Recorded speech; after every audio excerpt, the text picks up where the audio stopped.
The plague will wipe out the entire village in 11 days. 80 people. No laboratories, no medicine, no tools. Just moldy bread in a cold cellar and a 31% chance that it might yield a cure the world won't see for another 600 years. The smell hits him first. A wall of rot and sweet decay slaps him like a wet rag. Chung Do-hyun lies face down in the mud and can't breathe. His mouth is stuffed with something cold. His eyes won't open. A high-pitched child's scream tears at his ears. Not a cry, a scream that makes his teeth clench. Do-hyun struggles to get up. He rolls onto his back. The gray sky presses down on him like dirty water in a basin. A woman is kneeling over him, making the sign of the cross with both hands. Her lips are trembling. Tears are streaming down her dirty cheeks. She speaks in a foreign language, but the words fall straight into his head like subtitles. Saint Anthony has heard me. Saint Anthony has sent an angel. Do-hyun grabs his face. It's someone else's, younger, different cheekbones, a different nose. Thin, dirty hands with broken nails. About 20 years old. Then he thinks calmly like a grad student. Right. I'm not where I'm supposed to be. I'll have to put the petri dishes aside. And then a voice rings out in his head. Steady, emotionless. Healer system activated. Skill, microbiology. Rank, E. For the first time in his new life, Do-hyun swears in Korean. The woman flinches. He staggers to his feet and looks around. A village. 10 houses. Straw and clay. And bodies lie in the street. 1 under a gray rag. 2 just on the ground, and no one approaches them. Thousands of flies. He feels sick. His stomach is empty, and only sour slime comes up. He wipes his mouth with the sleeve of a stranger's shirt and heads toward the scream, because there's nowhere else to go. A house at the end of the street. The door is open. It's dark inside, and the stench is even worse. A girl of about 7 lies on a pile of straw. Her leg is black, from the foot to the knee. It's swollen to 3 times its size and glistens like a wet eggplant. The skin has burst in 3 places and oozes yellow fluid. Her mother sways nearby. She's wrapped her arms around herself and whimpers quietly like a dog over its dead master. A blacksmith stands in the corner. His hands are scorched. He's sharpening a shovel. He slowly runs the whetstone over the iron. He doesn't look at his daughter. He doesn't look at his wife. He's just sharpening the shovel because the grave won't dig itself. Do-hyun sits down and examines the leg. Something clicks in his head. Diagnosis: early-stage gas gangrene. Clostridium perfringens. Probability of death without intervention? 97%. He knows what gas gangrene is.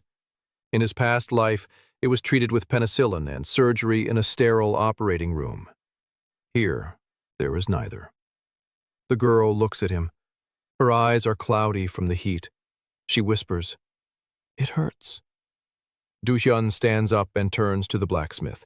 He needs a cellar, the coldest one in the village, a clean clay pot without cracks, a thin linen cloth, birch charcoal, and bread. Stale, moldy. The more mold, the better. The blacksmith looks at him as if he were mad. Do-hyun repeats himself, "Moldy bread, green. It will save your daughter."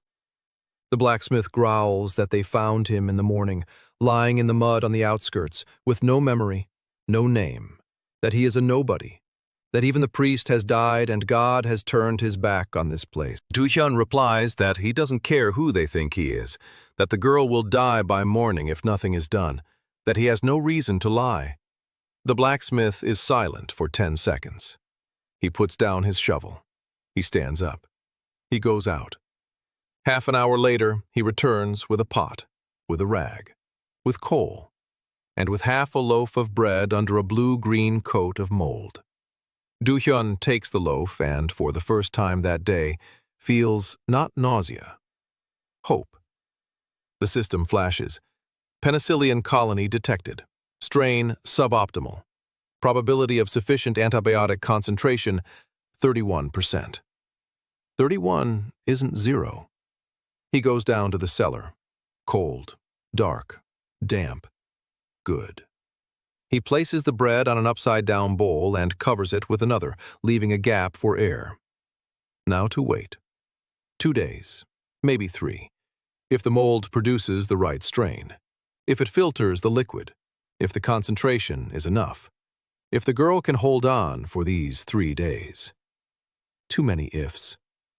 He goes upstairs, rinses the wound with boiled water, wraps her leg in wet rags. Tells her mother to change them every 2 hours. Only with boiled water. Only with clean with my own hands. Wash your hands with lye up to your elbows. The woman nods and understands nothing. But she does it, because no one else is offering anything else. Do-hyun goes outside and leans against the wall. His legs won't hold him. His hands are shaking. He looks at the village, at the bodies, at the closed shutters, at the smoke on the outskirts where they burn the dead's clothes, or the dead themselves. The system spits out a line: mortality, 5 to 7 people a day. Population, about 80. Complete extinction in 11 to 14 days. 11 days. To save 80 people from the plague. No lab, no medicine, no tools, just moldy bread and 31%. He sits for 5 minutes. Then he stands up. He goes to check on the rest. In 3 hours, he visits 11 houses. Someone is lying in each one. In one, all 4 are lying there. Mother, father, 2 sons. The youngest is 5. Buboes under the armpits, black, the size of a fist. The fever is so high that steam rises from the body in the cold. The system spits out diagnoses. Bubonic plague, septic form. This one won't make it till morning. Bubonic plague. And suddenly, pneumonic form, contagious via airborne droplets, isolate immediately. Do-hyun freezes in the middle of the street. Pneumonic. So the plague isn't just from fleas anymore. It's in the air, from breath to breath.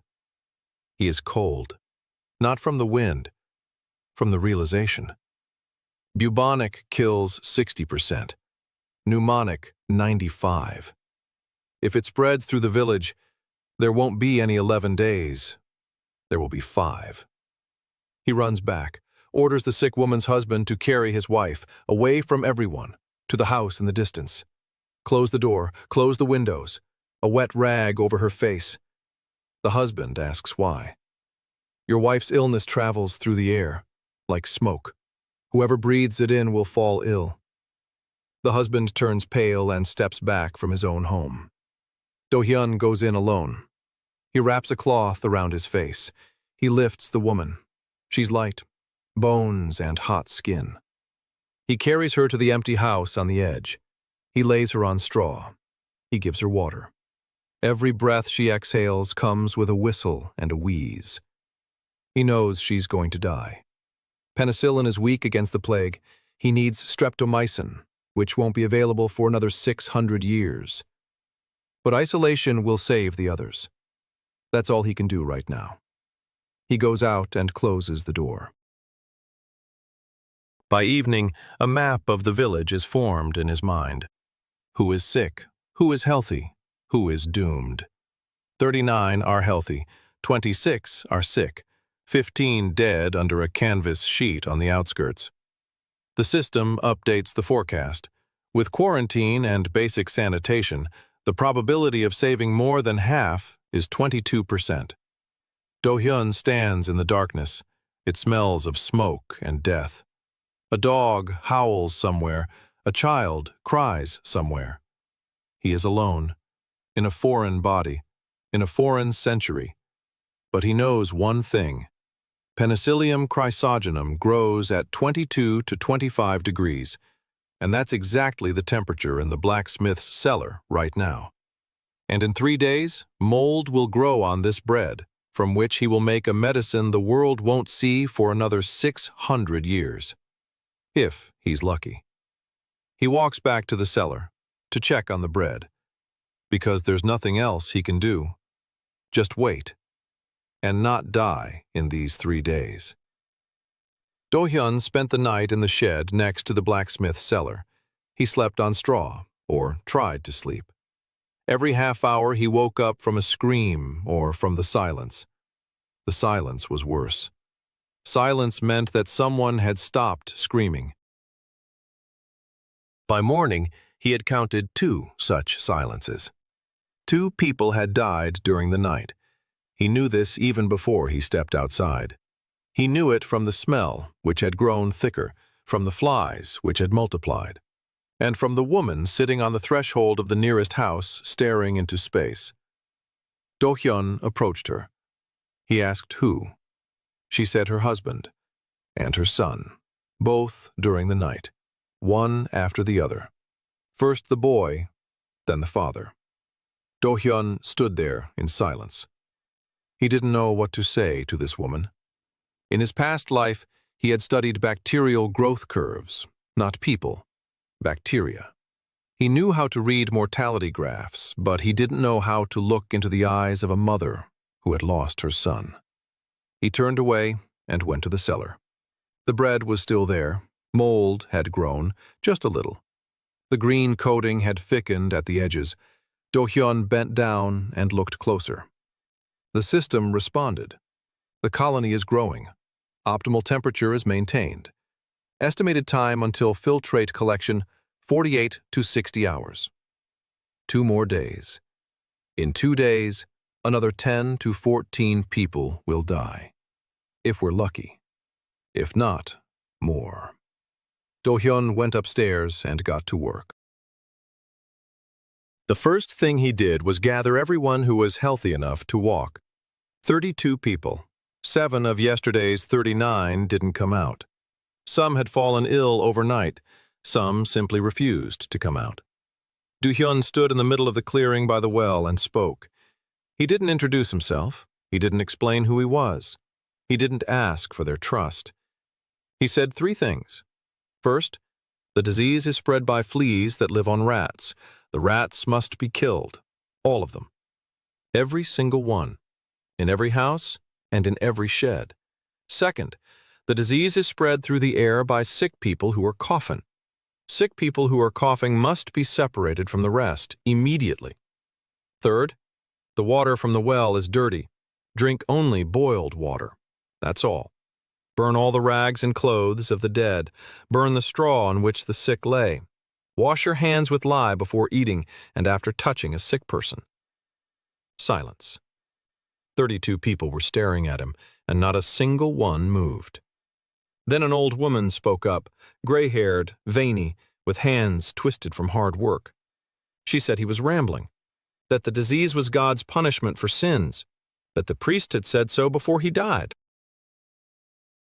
that they needed to pray and not kill rats, that the rats had nothing to do with it. Do-hyun looked at her. She was a folk healer, Agnes. He recognized her by the pouch on her belt, bundles of dried herbs stuck out of the pouch, sage, chamomile, something else. She had been treating these people her whole life, with herbal decoctions and prayers, and the decoctions didn't work, and the prayers didn't work, and people were dying, and she knew it. And that was exactly why she was yelling at him so loudly, because if he was right, then she had been killing people with her own hands for half a century, thinking she was helping. Do-hyun didn't argue with her. He turned to the blacksmith. Renard stood to the side, silent, watching. Do-hyun said one sentence to him. "I'll save your daughter if you do what I say." Renard nodded, once, silently. That was enough. The blacksmith was the most important man in the village after the dead village headman. If Renard listened to the foundling, then the others would listen too. Do-hyun divided the people into groups, 5 men to hunt rats. Renard the blacksmith forged wire traps in 2 hours. Rough, crooked, but they worked. 3 women to boil water. 1 large barrel in the square by the well. The fire beneath it wouldn't go out all day. 2 women to do the laundry, boil all the rags and all the bandages, wring them out, dry them in the sun, boil them again. Do-hyun took care of the sick himself. 11 people with bubonic plague. He couldn't cure them, not yet, but he could do 3 things. Relieve the pain. Willow bark. He found 2 willow trees by the river beyond the village. He stripped the bark. He ground it up. He poured boiling water over it. He let it steep for 2 hours. The decoction was bitter as bile, but the salicylic acid in it worked. An hour after taking it, the fever dropped by 1.5 to 2 degrees. Not a cure, a respite. Second, lancing the boils. That was the scariest part of all. Do-hyun stood over the first patient, a man in his 40s, a bubo under his left armpit the size of a chicken egg. Dark, tense, ready to burst.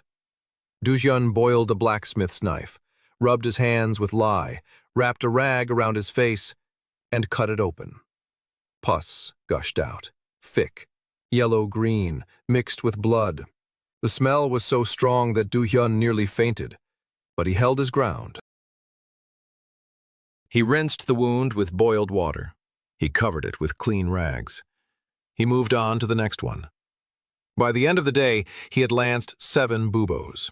His hands were shaking so badly he couldn't hold the water jug.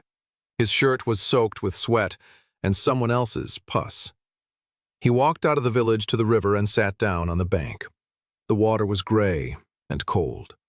He washed his hands, for a long time, until they were red with lye. Then again. The system issued a message. Attention!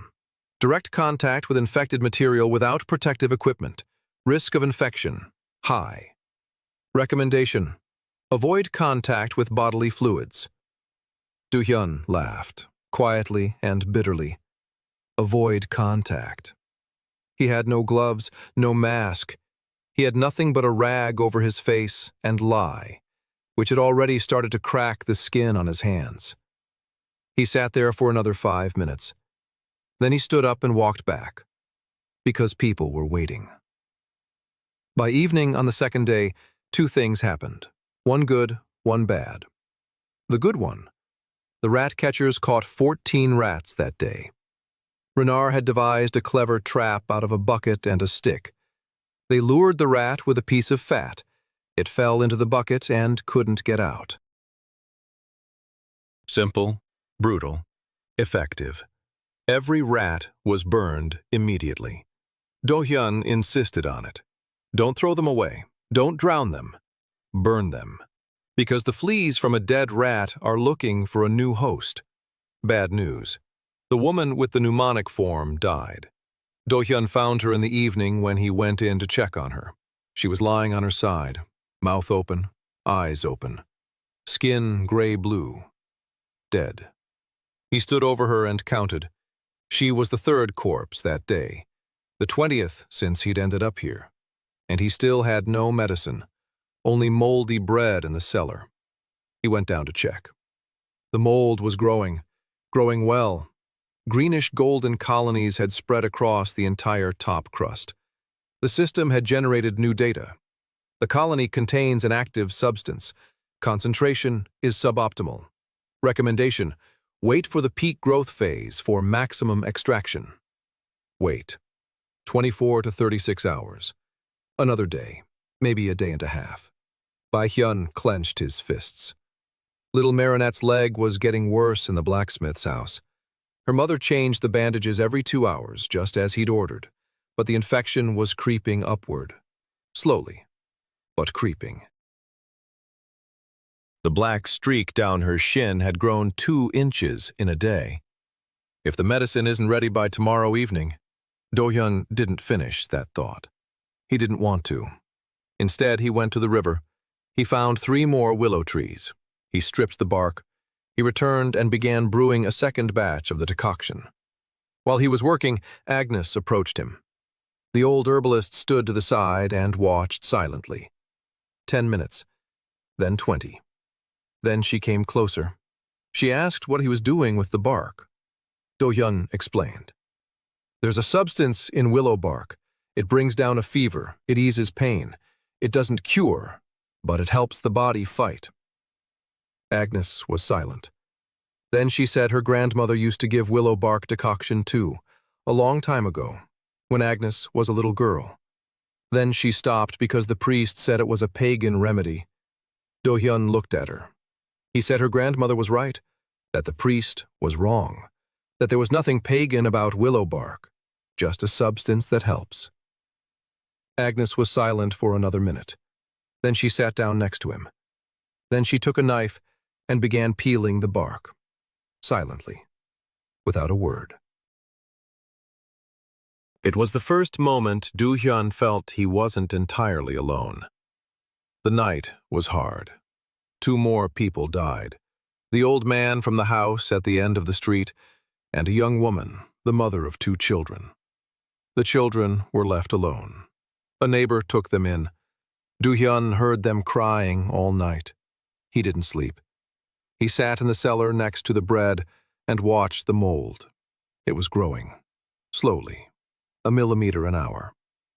In his past life, he had observed the growth of penicillium under a microscope. Beautiful, fuzzy colonies, golden green, every spore perfectly formed. There was no microscope here. There were only eyes. And those eyes saw that the mold was good. The right color, the right texture.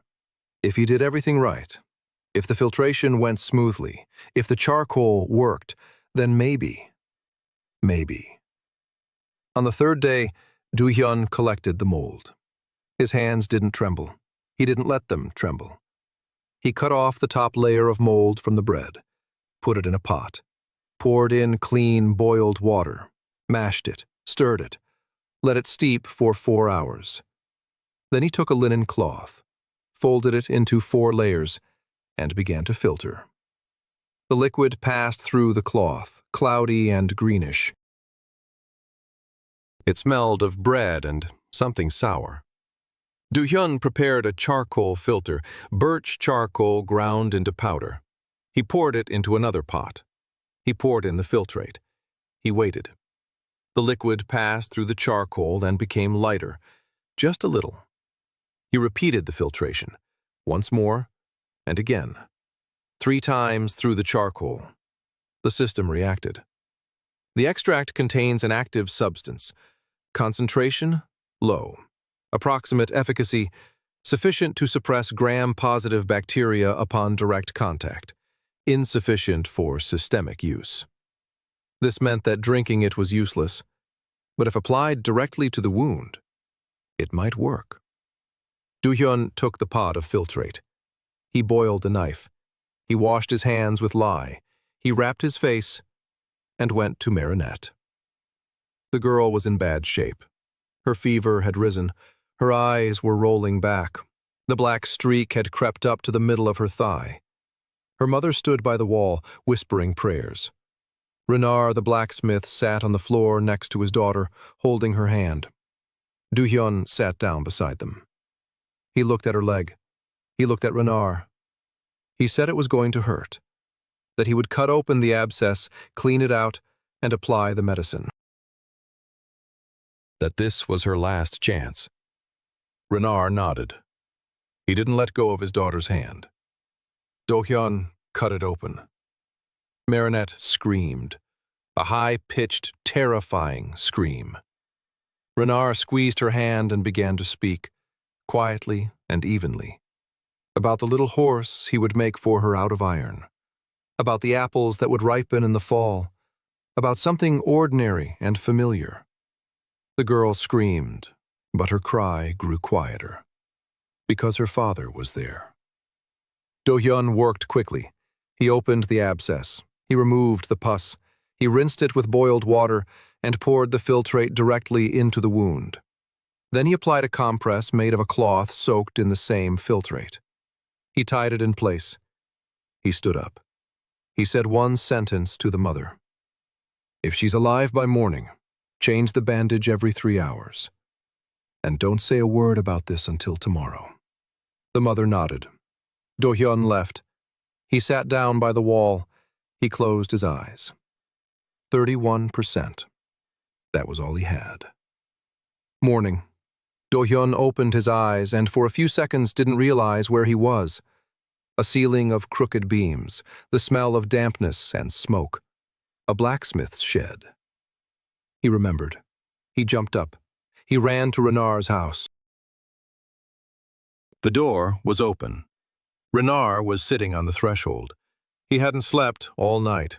His eyes were red. But there was something strange on his face. Something Do-hyun hadn't seen even once during these 3 days in the village. Hope. Renard said one word. Alive. Do-hyun went inside. Marinette was lying on the straw. Her eyes were closed. Her breathing was steady. Her forehead was damp but not hot. Do-hyun knelt down and carefully removed the bandage.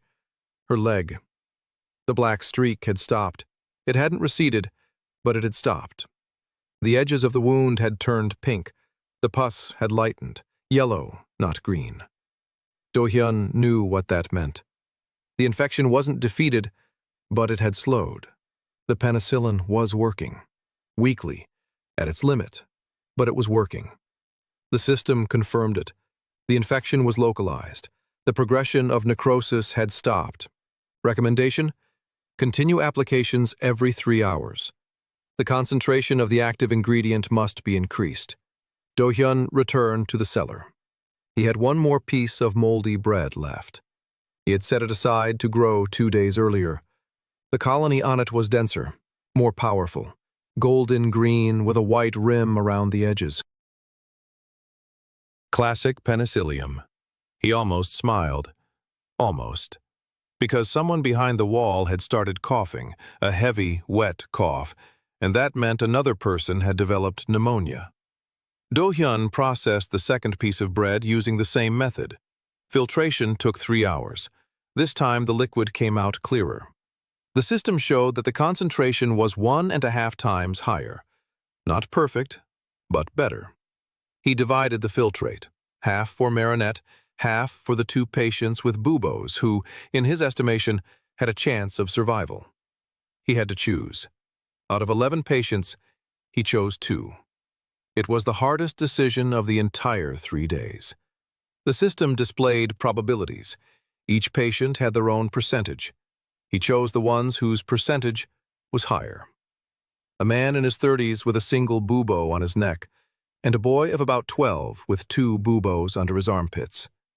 To the remaining 9, he gave a decoction of willow bark, pain relief, fever reducer, clean water, fresh bandages, and nothing more, because there wasn't enough medicine. Do-hyun applied the filtrate on the man and the boy. He lanced the boils. He washed them. He applied compresses. By evening, he checked on Marinette. Her leg was better, noticeably better. The black streak had receded by a finger's width. The edges of the wound began to close. The girl opened her eyes and asked for water. Her mother began to cry. Do-hyun gave her water and left. His legs gave way right on the threshold. He sat down on the ground and stayed there until it grew dark. 3 people had died that day, but 5 had died yesterday. The curve was going down, just a little. The next day, Do-hyun began scaling up production. He needed more mold, much more. He went around every house in the village and collected every piece of moldy bread he could find. 7 pieces. He selected 3 with the right type of mold, greenish gold. He threw the rest away. Blue is no good, white is no good. Only green gold, only penicillium. He placed all 3 pieces in the cellar on different shelves, at different distances from the walls, to see which spot produced the best growth. The temperature in the cellar was 22 to 23 degrees. Perfect. High humidity? Good. Poor ventilation? Bad, but tolerable. In 2 days, he'll have a triple batch of filtrate. If everything goes according to plan. At the same time, he was solving another problem. There wasn't enough charcoal. He needed large quantities of birch charcoal for filtration, but there was little birch wood in the village. Renard offered to help. He knew where there was a birch grove in the forest across the river. But the forest was across the river, and there was a guard post on the bridge manned by men from the neighboring village. 3 men with bows. They had orders to shoot anyone coming from the direction of Saint-Martin. Because Saint-Martin was a plague zone, and no one wanted the plague to reach them. Do-hyun thought it over. Then he told Renard he would go himself, at night, wading across, downstream where there was no guard post. Renard said he was crazy. Do-hyun agreed, and he went. The river was freezing, waist deep. The current was strong, the rocks were slippery. Do-hyun crossed, soaking wet. His teeth were chattering so hard he was afraid they'd hear him at the outpost. He found a grove. He chopped down some birch trees with the axe Renard had given him, a small camping hatchet. It took him an hour. He cut down 3. Chopped them into pieces, charred them in a pit over coals until they were black. Real activated charcoal is made at high temperatures without air access. The result was far from ideal, but better than nothing. Do-hyun hauled the charcoal across the river in 3 trips. By morning, he returned to the village wet and exhausted. Agnes was waiting for him by the cellar. She said nothing. She handed him a bowl of hot broth. He drank it. His hands were shaking. She took the bowl and said that while he was gone, the boy he'd given medicine to yesterday had started eating, for the first time in 5 days. He asked for bread. Do-hyun nodded. Good. So it works. So this boy will survive. On the 4th day, what Do-hyun feared happened. Marinette began to recover. It was good news, but Marinette's mother couldn't keep quiet. By noon, the whole village knew. The crazy foundling had cured the blacksmith's daughter, cured her black leg, with water from the mold. People came and watched. They stood outside Renard's house and watched as Marinette sat on the straw and ate porridge, with her own hands, with a leg that just 3 days ago had been black and headed for the grave. Marinette's mother came out into the street. She fell to her knees, and she screamed. Jean, the tanner's son, speaks with angels. God has sent us a healer. Saint Anthony brought him to us. Do-hyun stood aside and listened. His face showed nothing. Inside, he felt cold. He knew what would happen next. He knew from history textbooks. He knew from lectures on the history of medicine. He knew because he had read 100 articles about the medieval persecution of folk healers and medicine men. First, a miracle. Then, fame.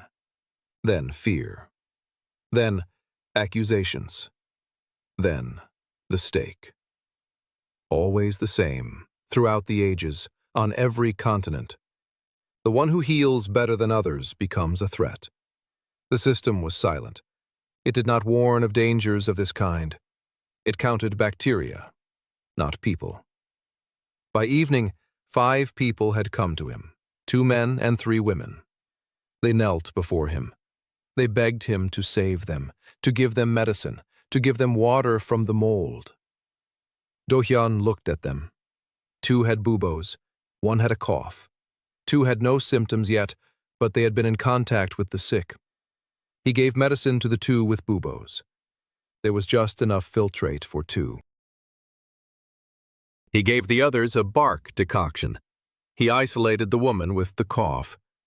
Do-hyun stopped counting the days like a normal person. He counted in batches of penicillin. The first batch, Marinette and 2 others. Second batch in 2 days, 4 more. Third batch in another 2 days. Each batch was slightly stronger than the last because he was learning. He adjusted the amount of water. He adjusted the steeping time. He adjusted the amount of charcoal in the filter. On the 5th day, he realized that one shelf in the cellar produced better colonies than the others, closer to the wall, where it was a little colder and a little more humid. He moved all the preparations to that shelf. On the 6th day, he ran out of bread, all of it. There was no bread in the village, no grain, no flour. The village was cut off from the world. The roads were blocked. Merchants hadn't come for a month. People turnips and dried meat from their dwindling supplies. Do-hyun stood in the cellar and looked at the empty shelves. He needed a medium to grow mold. Bread was the ideal medium, but there was no bread. He thought for an hour. The system was silent. It didn't know any recipes from scratch. Then he remembered. Penicillium doesn't grow only on bread. It grows on any organic medium with sufficient sugar content. Fruit, vegetables, peels, grain, even milk. Milk. There were 3 cows in the village, skinny and sick, but alive. Do-hyun asked for milk. He poured it into clay bowls. He set them out in the cellar. He transferred mold spores from old bread crusts to the surface of the milk with the tip of a scorched stick. And he waited. 2 days later, the milk was covered in mold. Green, golden, just right. The system confirmed it. The colony is viable. The environment is adequate. Estimated time until harvest, 48 hours. Do-hyun exhaled. On the 7th day, he took stock of the first week. 11 people had died. That's a lot. That's a terrifyingly large number. But in the first 3 days before his intervention, 5 to 7 were dying every day. Over the last 4 days, 4 had died. The curve was going down. Slowly, but it was going down. Of those to whom he had given penicillin, 5 out of 6 had survived. The man with the bubo on his neck, the boy, one of the 5 who had asked for it, and Marinette. 1 had died, a man in his 50s, too late. The infection had spread too far before Do-hyun could reach him. Do-hyun stood over his body and said nothing. The system suggested performing an autopsy to collect data. He refused. Not here, not now. Later. On the 7th day, Marinette stood up, on her own, on both feet. Her left leg was thin and weak. The scar was ugly. But the leg was alive, pink, no blackness. The girl stood there looking at her leg, unable to believe it. Then she looked at Do-hyun and smiled. The first smile he had seen in this village. On the 8th day, Agnes came to Do-hyun. She didn't come with a question. She came with a bag. Inside the bag were bundles of herbs, dried and fresh. She poured them out onto the table in the barn and said she wanted to know which of these herbs work and which ones didn't. She had been healing people for 50 years. For 50 years, she had given decoctions, applied poultices, and whispered prayers. And people died. Not all of them, but many. And her whole life she had thought it was God's will, that she had done everything right, and those whom God had destined to die were the ones who died. And now she sees that some foundling boy takes mold from bread and cures her black leg with it. And she wants to know, did she do everything right or not? Do-hyun looked at the herbs. He sorted them into piles. The system helped. It provided names and properties. Sage contains thujone, antiseptic properties, weak. Chamomile, anti-inflammatory, mild, useless for wounds but works for the stomach. St. John's wort contains hypericin, antibacterial properties, moderate, works externally on minor cuts. Plantain, allantoin, wound healing, works. Wormwood contains artemisinin, antiparasitic, works. Foxglove. Do-hyun stopped. He picked up a bunch, carefully. Foxglove is digitalis, a cardiac glycoside, A medicine for heart failure. In the right dose, it saves lives. In the wrong dose, it kills. He looked at Agnes. He asked if she had ever given foxglove to anyone. She nodded. To old Pierre 2 years ago. His heart was failing. She gave him a strong decoction. He died by morning. She thought his time had come. Du-Yun was silent for a moment. Then he said that digitalis works, but the dose must be minuscule, the size of a pinky fingernail in a mug of water, no more. Pierre didn't die of a weak heart. He died from too strong a dose of medicine. Agnes turned pale. Her hands began to shake. She sat down on a bench and sat in silence for a minute. 2, 3. Do-Hyun didn't comfort her. He didn't say it wasn't her fault. It was her fault, and she knew it.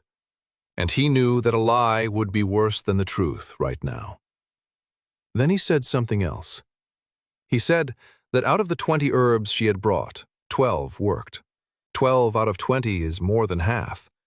That means that over 50 years, she had helped more than she had harmed. That means she isn't useless. That means he needs her knowledge.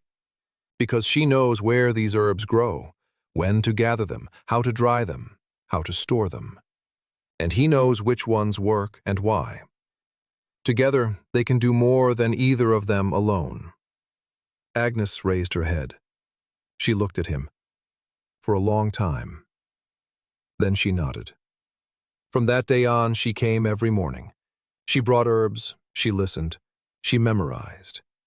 She didn't know how to write things down, but her memory was like a book. Say something once and she'd remember it until the day she died. Du-Hyun taught her, slowly, patiently, step by step. He didn't call them bacteria. He called them invisible worms. He didn't talk about cells. He talked about the tiniest grains that make up the body. Agnes listened. She nodded. Sometimes she asked questions that left Du-Hyun speechless. Once she asked if invisible worms were so small that they couldn't be seen, then how did he know they existed?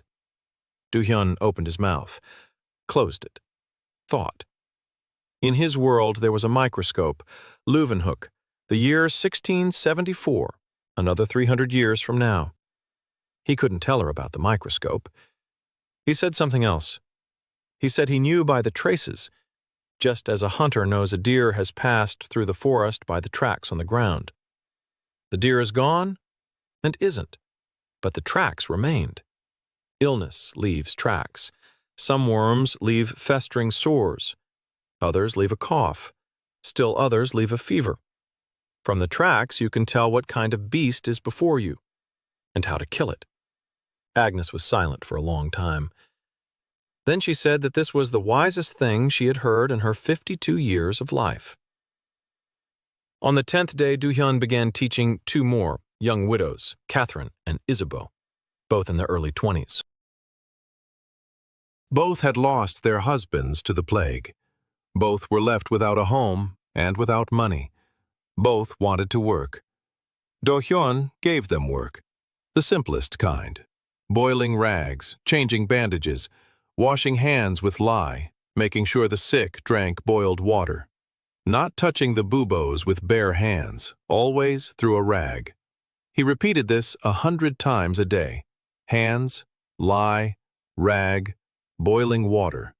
Hands, lye, rag, boiling water. Catherine and Isabeau repeated after him and did as they were told, silently, diligently, because the work kept their minds off their dead husbands. On the 11th day, something happened that changed everything, for the worse. By evening, a man arrived in the village, on foot, alone, in a gray traveling robe with the hood pulled down over his eyes.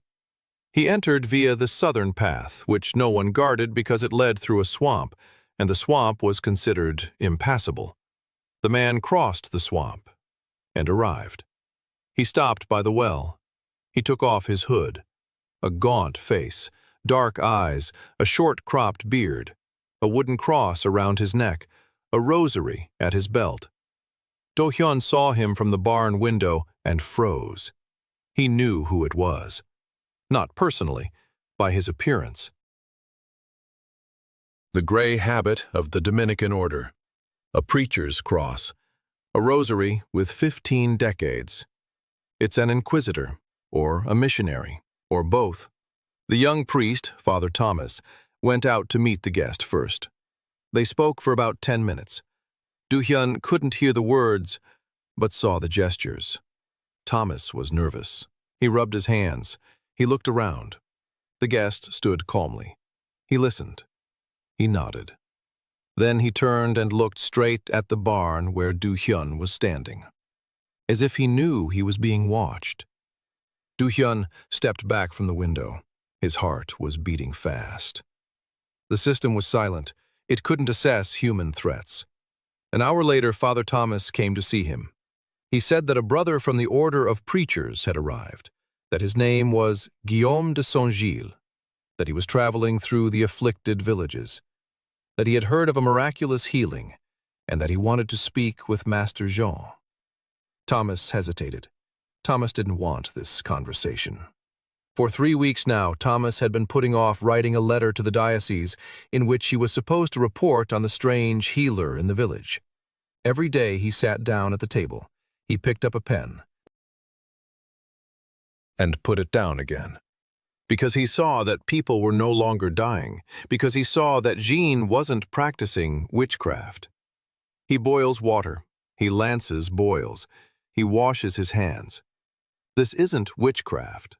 But how to explain this to the church? Thomas didn't know. And now the church had come on its own, in the person of Brother Guillaume. Do-hyun didn't try to hide. Hiding was pointless. In a village of 30 living people, everyone knows what he does. Half consider him a saint. The other half haven't made up their minds yet. But everyone knows. He went out to the well. Guillaume was standing there too, waiting. Their eyes met. Guillaume looked to be about 40, a calm face, intelligent eyes, no malice, no suspicion, curiosity. The lively, keen curiosity of a man accustomed to observing and drawing conclusions. Do-hyun instantly realized that this man was more dangerous than the plague, because the plague doesn't think, but this man does. Guillaume spoke first. He said he was glad to meet the man everyone in the region was talking about, that he had come not to judge, but to learn, that he wanted to see his work with his own eyes. Do-hyun replied that he could show him everything he did, that there were no secrets here, that he simply healed people with what he knew. Guillaume smiled, subtly, with just his lips, and asked his first question. "How do you know?" Do-hyun replied that he had been having dreams, that Saint Hildegard of Bingen had appeared to him and shown him the properties of herbs and the nature of diseases. Guillaume nodded. He jotted something down in a small notebook he pulled from his bosom. Then he asked the second question. "The Jean know Latin?" Do-hyun froze for a second. The system flashed. Language, Latin, passive knowledge, activated via the body carrier's language module. He replied in Latin that he knew a little. Guillaume raised an eyebrow. His Latin was flawless, college level. "Who taught you?" Do-hyun said he didn't remember, that he'd lost his memory when they found him in the mud, that he only remembered dreams. Guillaume took notes. Then he closed the book. Then he said he would stay in the village for a few days, that he wanted to observe, that he wouldn't get in the way. Do-hyun nodded. He couldn't refuse. No one can refuse a Dominican. Guillaume settled into Father Thomas's house. Every day he followed Do-hyun like a shadow. He watched as he examined the sick, as he lanced the buboes, as he washed the wounds, as he prepared the decoction, as he taught Agnes and the widows. He didn't interfere. He didn't criticize. He just watched and took notes.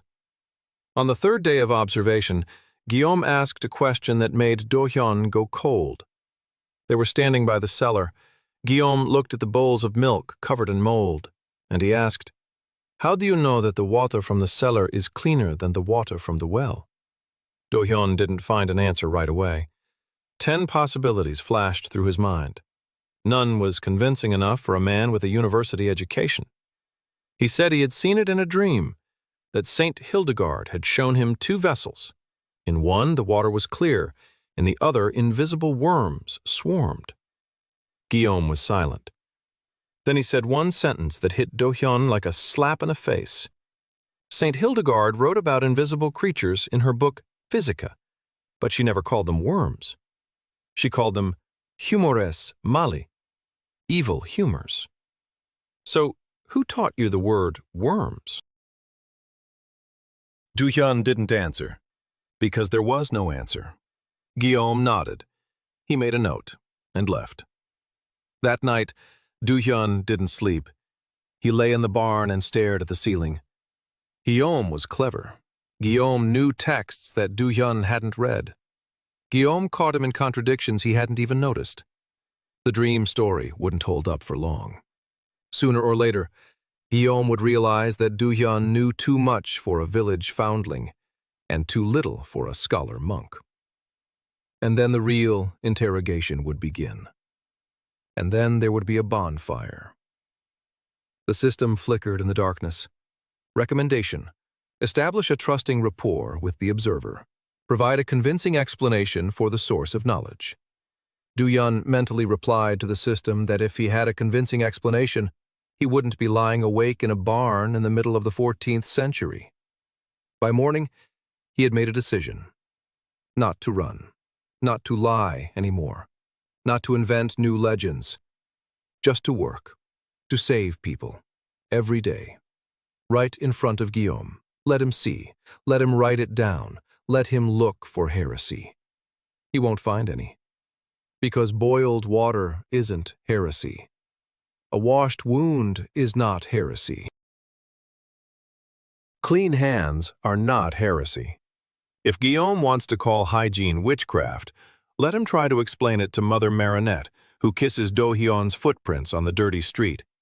Let him try to explain it to Renard, who is smiling for the first time in a month. Let him try to explain it to the boy whom Do-hyun pulled from under a bubonic plague bubo, and who now walks through the village carrying water to the sick. Results. That is what will be his defense. Not words, results. Do-hyun stood up. He washed his face. He went to work. 2 weeks after Guillaume's arrival. The village was changing, slowly, dirtily, but it was changing. The mortality rate had dropped to 1 or 2 people a week, not a day, a week. Do-hyun didn't celebrate. He didn't let up. Because each of those 1 or 2 was a person with a name and a face. But the curve was going down, and he knew it wasn't a coincidence. It was the quarantine. It was clean water. It was the burned straw. It was the rats killed. It was the penicillin, which was now enough for 5 people a day. Production was running smoothly. Agnes had mastered the filtration process, not perfectly, but well enough. She knew which mold to use. She knew how much water to pour. She knew how many times to pass it through the charcoal. Do-hyun could now sleep for 4 hours instead of 2. It seemed like a luxury. Guillaume continued to watch, every day, silently, with a book. But something had changed. On the 5th day after his arrival in the village, a child fell ill. Tom's father's nephew, a boy of about 6, a swelling on his neck, a fever, delirium. Toma came to Do-hyun at night. He pounded on the barn door. His hands were shaking. His voice was breaking. He begged to save the boy. Do-hyun went. He examined him. He lanced the boil. He washed it. He applied a compress with the filtrate. He gave him a decoction of willow bark. He told him to change the bandage every 3 hours. The boy survived. After 4 days, the fever subsided. A week later, he was running down the street. Toma stood in front of Do-hyun and cried, unashamedly. He said something about God's mercy, about how God works through Jean's hands. Do-hyun listened and said nothing. But Guillaume listened too. and he was silent as well. And there was something new in his eyes, not suspicion, something else. On the 25th day since it all began, Do-hyun performed his first operation, a real one. Not just lancing a boil, but a surgical procedure. The blacksmith Renard's wife had an abscess in her groin, deep, under the skin. Not a bubonic one, a common infectious abscess from dirt and a scratch, but deep and dangerous. Without drainage, she would die of sepsis in 3 or 4 days. Do-hyun knew what to do, in theory. He had read about incision and drainage 1,000 times, but he had never done it on a living person. In his past life, he'd worked with bacteria in petri dishes, not with people on an operating table. His hands were shaking. He clenched them into fists, unclenched them, clenched them again. Then he picked up the scalpel. Renard stood nearby, white as a sheet, holding his wife's hand. Agnes was preparing the gauze. Catherine boiled water. Do-hyun made the incision. Pus gushed out. He worked for 20 minutes. He cleaned out the cavity, rinsed it. He placed a cloth soaked in the filtrate as a drain. He bandaged it. His hands were shaking, but the knife moved steadily. Renard's wife survived. 3 days later, she was sitting and eating soup. Renard brought Do-hyun an egg. 1 egg. He placed it on the table in the shed and left. He said nothing. 1 egg. All they had. Do-hyun held that egg in his hands and felt a lump in his throat. Not from hunger. Guillaume saw everything. The operation, the egg, Renard's face. He didn't write anything in his notebook that day. He just stood there and watched. At the end of the 3rd week, Guillaume spoke to Do-hyun for the first time, not as an observer, but as a human being. They were sitting by the fire in the evening. The village was asleep. Only a dog was barking somewhere on the outskirts. Guillaume asked how many people Do-hyun had saved since he'd arrived. Do-hyun thought for a moment. He replied that he didn't keep count. Guillaume said he had counted 17. 17 people who were supposed to die, but didn't. Do-hyun remained silent. Guillaume continued. He said he had seen many villages over the past 6 months, 12 villages. The same thing in every one. Corpses, pits, a cross on the gate. And not a single priest, not a single monk, not a single learned doctor saved anyone. Not a single one. And here, a foundling boy who doesn't remember his own name saves 17. With water from mold and boiled rags. Guillaume fell silent and stared into the fire for a long time. Then he said quietly that he didn't know what to think, that he had been taught that only God works miracles through the saints, that an unauthorized miracle is heresy or witchcraft, but that when he looks at Jean, he sees neither a heretic nor a sorcerer. He sees a tired boy with hands cracked from lie, who falls asleep standing up and wakes before dawn to change bandages. And Guillaume doesn't know where to fit this into his picture of the world. Do-hyun was silent. He didn't know what to say to this man, to comfort him in his crisis of faith, to convince him that science and God do not contradict each other, to explain that in 600 years the world will come to terms with this. All of this was true, but all of this was useless here and now. So he said the only thing he could. He said that tomorrow morning he would come to change the bandage of the boy whom the neighbor feeds, the one whose mother and father died on the first night, that the boy needed clean rags and warm water, and that if Guillaume wanted to understand what was happening, he'd better come and hold the boy's hand while Do-hyun worked, because the boy was afraid, and it would be easier for him if an adult were nearby. Guillaume looked at him for a long time. Then he nodded. The next morning, Guillaume came. He held the boy's hand while Do-hyun changed the bandage. The boy didn't cry, because someone was holding him. After that, Guillaume started coming every morning, not with a book, with a bucket of boiled water. Du Yun didn't comment. He just gave him work to do. Bring the water, hold the rag. Take this bowl to Agnès. Guillaume did it, silently. On the 28th day, a boy from a neighboring village ran into the village, barefoot, dirty, gasping for breath. He had run through the forest, bypassing all the checkpoints. He collapsed in the square by the well and wheezed that in his village, Saint Pierre, everyone was dying. That there were 12 people left. That his mother had sent him to find the one they call Master Jean, because they say he knows how to stop the Black Death. Du Hyun stood over the boy and felt the ground slipping from under his feet. Saint Pierre. A neighboring village, a 2-hour walk away, 12 people. He had just enough strength and medicine for one village. Barely enough. Barely. And now there was a second. And soon there would be a third. And a fourth. Because the plague doesn't stop. And the rumors about Master Jean don't stop. He turned to Agnes. He said he was leaving. For 2 days. That she was in charge. That Catherine and Isabeau knew the routine. That there was a 3-day supply of filtrate in the cellar. That a new batch of mold would be ready the day after tomorrow. To change the bandages on schedule. Not to forget to boil the water. Agnes nodded. Not a word of objection. Not a trace of fear. She knew what to do. Because he had taught her. Du Hyun took a pot of filtrate with him. A sack of charcoal. A knife. And a bundle of willow bark. He followed the boy toward the forest. At the edge of the village, Guillaume caught up with him. He said he was coming with him. Du Hyun asked why. Guillaume replied that he wanted to see. Du Hyun didn't argue.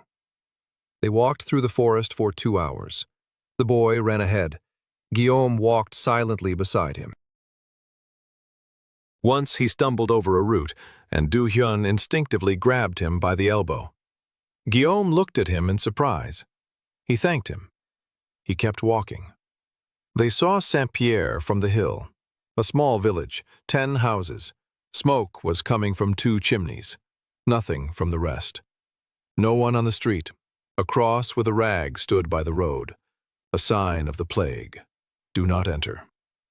Du Hyun went in.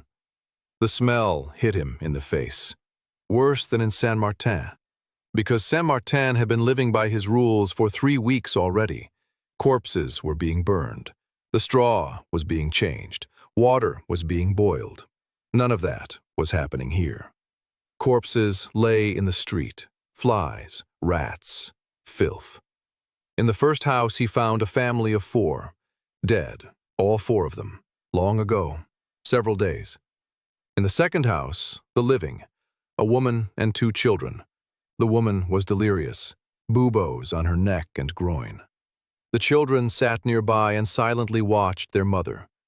They didn't cry. They had already cried their fill. Until Hyun worked all day. He examined every survivor, 12 people. 7 of them were sick, 5 were healthy. Of the 7 sick ones, 3 were beyond hope. The system showed it clearly. Mnemonic form. Late stage. Probability of survival less than 5%. 4 still had a chance of survival. Bubonic form. Early or intermediate stage. Do Hyun divided his supply of filtrate. He gave some to the 4. He lanced the buboes. He flushed them out. He applied compresses. He taught one of the healthy women the basic rules. Boil water, wash hands, change bandages, burn straw, kill rats. She listened and nodded, her eyes glazed over eyes. Do Hyun wasn't sure she understood, but there was no choice. He left her a pot with the remaining filtrate, explained how to use it, and left. On the way back, Guillaume was silent, for a long time. Then he spoke. He said that in Saint-Pierre he had seen hell, that after 6 months of traveling through plague-stricken villages, he had grown accustomed to death, or thought he had. But every time it was hell. And every time he felt that God had turned away. And then he watched Do-hyun as he washed the wound and applied his strange water made from mold, and said to the peasant, "My hands." And Guillaume thinks that maybe God hasn't turned away. Maybe God is at work, just not the way Guillaume thought. Do-hyun replied that he didn't know how God worked, that he only knew how bacteria worked. Guillaume asked what bacteria were. Do-hyun froze. He uttered a word that didn't exist in the 14th. Bacteria, a Greek root, bacterion, a rod. This word would be coined by Ehrenberg in the year 1838, 500 years later. Do-hyun said it was another name for invisible worms, that in the language of his dreams, that's what they were called. Guillaume nodded. He wrote it down in his notebook. Bacteria. He put a question mark next to it. Do-hyun cursed inwardly. He was too tired, so tired that he had lost control of his speech. It was dangerous. One more mistake like that and Guillaume would start asking questions with no answers. They returned to Saint-Martin by nightfall. Agnès met them on the outskirts. She said that while he was away, everything had gone according to plan. No one had died. One woman was on the mend. The mold was growing well. A new batch would be ready in the morning. Do-hyun nodded. He went into the barn. He lay down on the straw. He closed his eyes. And a second before falling asleep, he heard a voice in his head. Not the system's. Another one. Quiet. A woman's. The words were in Korean. "Don't give up. We need you." Do-hyun opened his eyes. Darkness. Silence. His heart was pounding. He sat up. He listened. Nothing. Just the wind outside and a dog in the distance. He lay back down. The voice didn't come again. But something remained, a feeling, as if someone was standing nearby, someone familiar, someone he had never met. The system flashed. Anomaly, signal source, undetermined. Do-hyun closed his eyes. He fell asleep. And he dreamed of a woman in a white lab coat, standing in a dark corridor, holding a petri dish in her hands. She was looking at him and saying something. He couldn't hear the words, but he saw her face, young, Korean, tired, like his own. He woke up at dawn. The woman's face was before his eyes. He didn't know who she was, but he knew she was real, and that she had something to do with why he was here. It was on the 29th day, a month after microbiology graduate student Jung Do-hyung died behind the wheel of a car and woke up in the mud in the middle of a plague-stricken village in Burgundy in the year 1348. A month later, just the beginning. On the 30th day, a carriage arrived in the village. A real carriage, with a coat of arms on the door, 2 horses, a coachman in livery. They hadn't seen anything like this here since the plague began. People came out into the street and stood in silence. They watched as the carriage stopped by the well. The door opened. A woman of about 45 in a dark traveling dress stepped out. Behind her was a girl, a young girl, about 22, light hair tucked under a scarf. Her face was pale, very pale. She took 3 steps from the carriage and stopped. She grabbed the side of the carriage. She began to cough, a deep, long cough. With every breath, her chest rose with visible effort, as if the air refused to enter her lungs. Do-hyun stood by the shed and watched. The system reacted instantly. Analysis of external signs. Chronic airway obstruction. Presumptive diagnosis, bronchial asthma, severe course. The woman in the dark dress surveyed the village. She surveyed the people. She surveyed the mud and the crooked houses and the smoke from the fires on the outskirts. There was neither fear nor disgust on her face, only determination. She asked loudly and clearly where Master Zhang was. Silence. Then the blacksmith, Renard, stepped forward and pointed to Do-hyun. The woman approached him. She introduced herself. Marguerite de Montfort, a widowed countess. This is her daughter, Eleanor. Eleanor has been struggling to breathe since childhood. The best doctors in Dijon and Lyon could not help. Bloodletting did not help. Prayers did not help. A pilgrimage to the relics of Saint-Gilles did not help. She had heard that in the village of Saint-Martin there was a man who could cure what others could not. She had come. Do-hyun looked at Eleanor. The girl stood leaning against the carriage, breathing with a wheeze. Every breath came with effort. Her lips had a bluish tint, her nails too. Chronic hypoxia.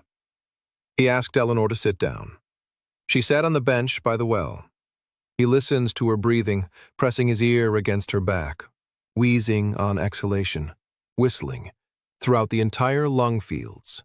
Classic asthma. The system confirmed it. Bronchial asthma.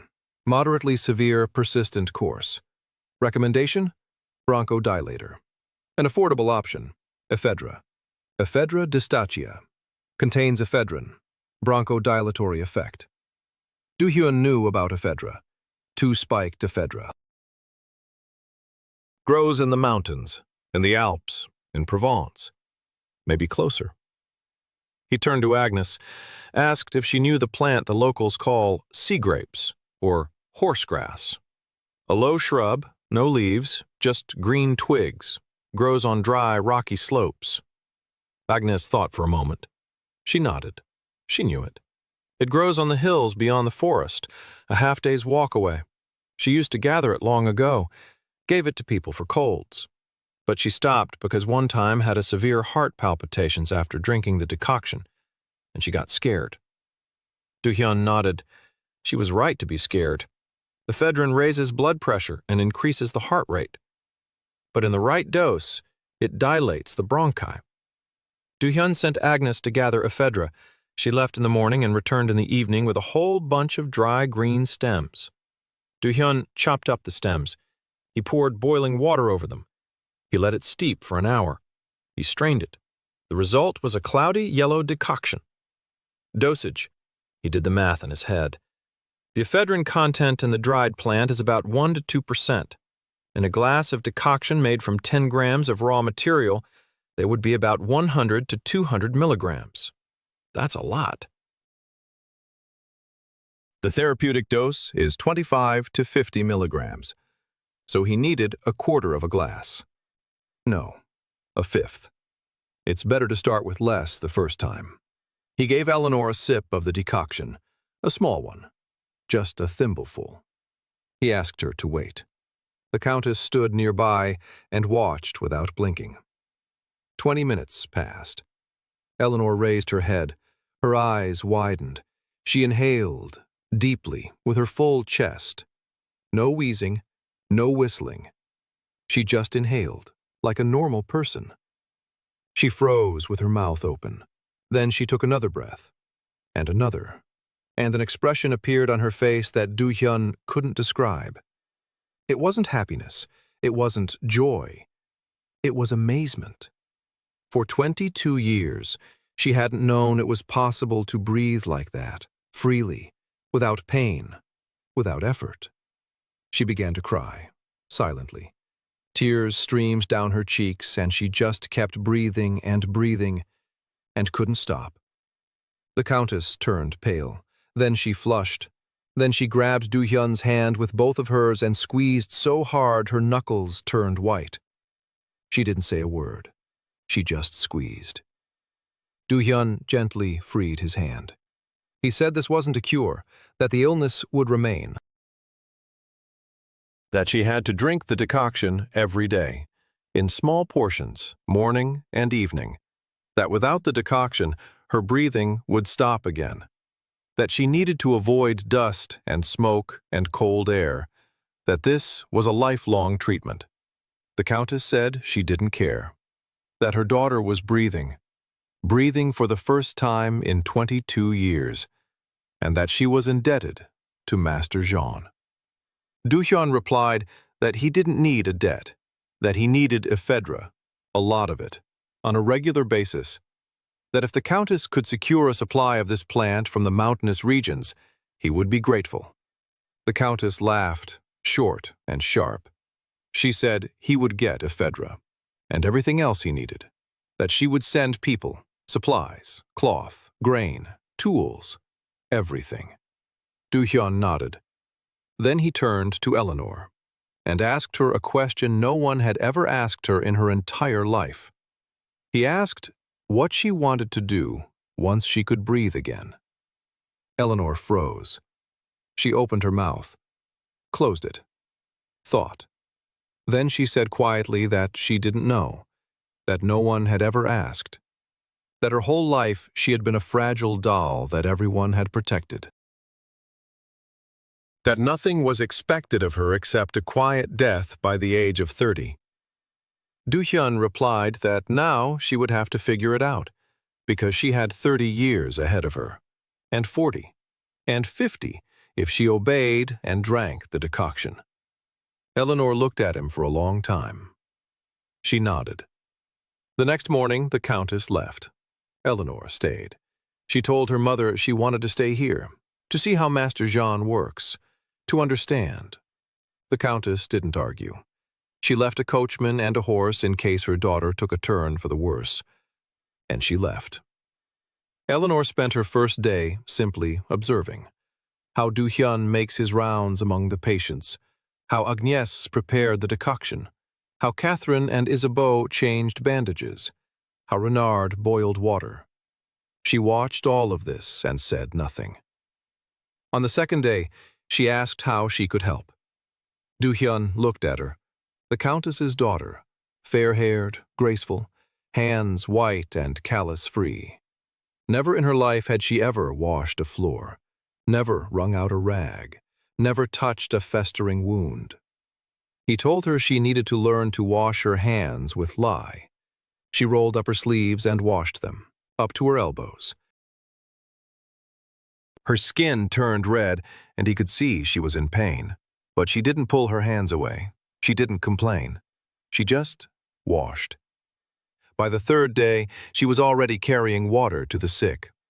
On the fourth, she helped Agnes with the filtration. On the fifth day, she sat by the bed of a dying old man and held his hand. The old man died by morning. Eleanor left the house with her back straight and her eyes dry. She approached Do-hyun and asked what to do next. He showed her the next patient.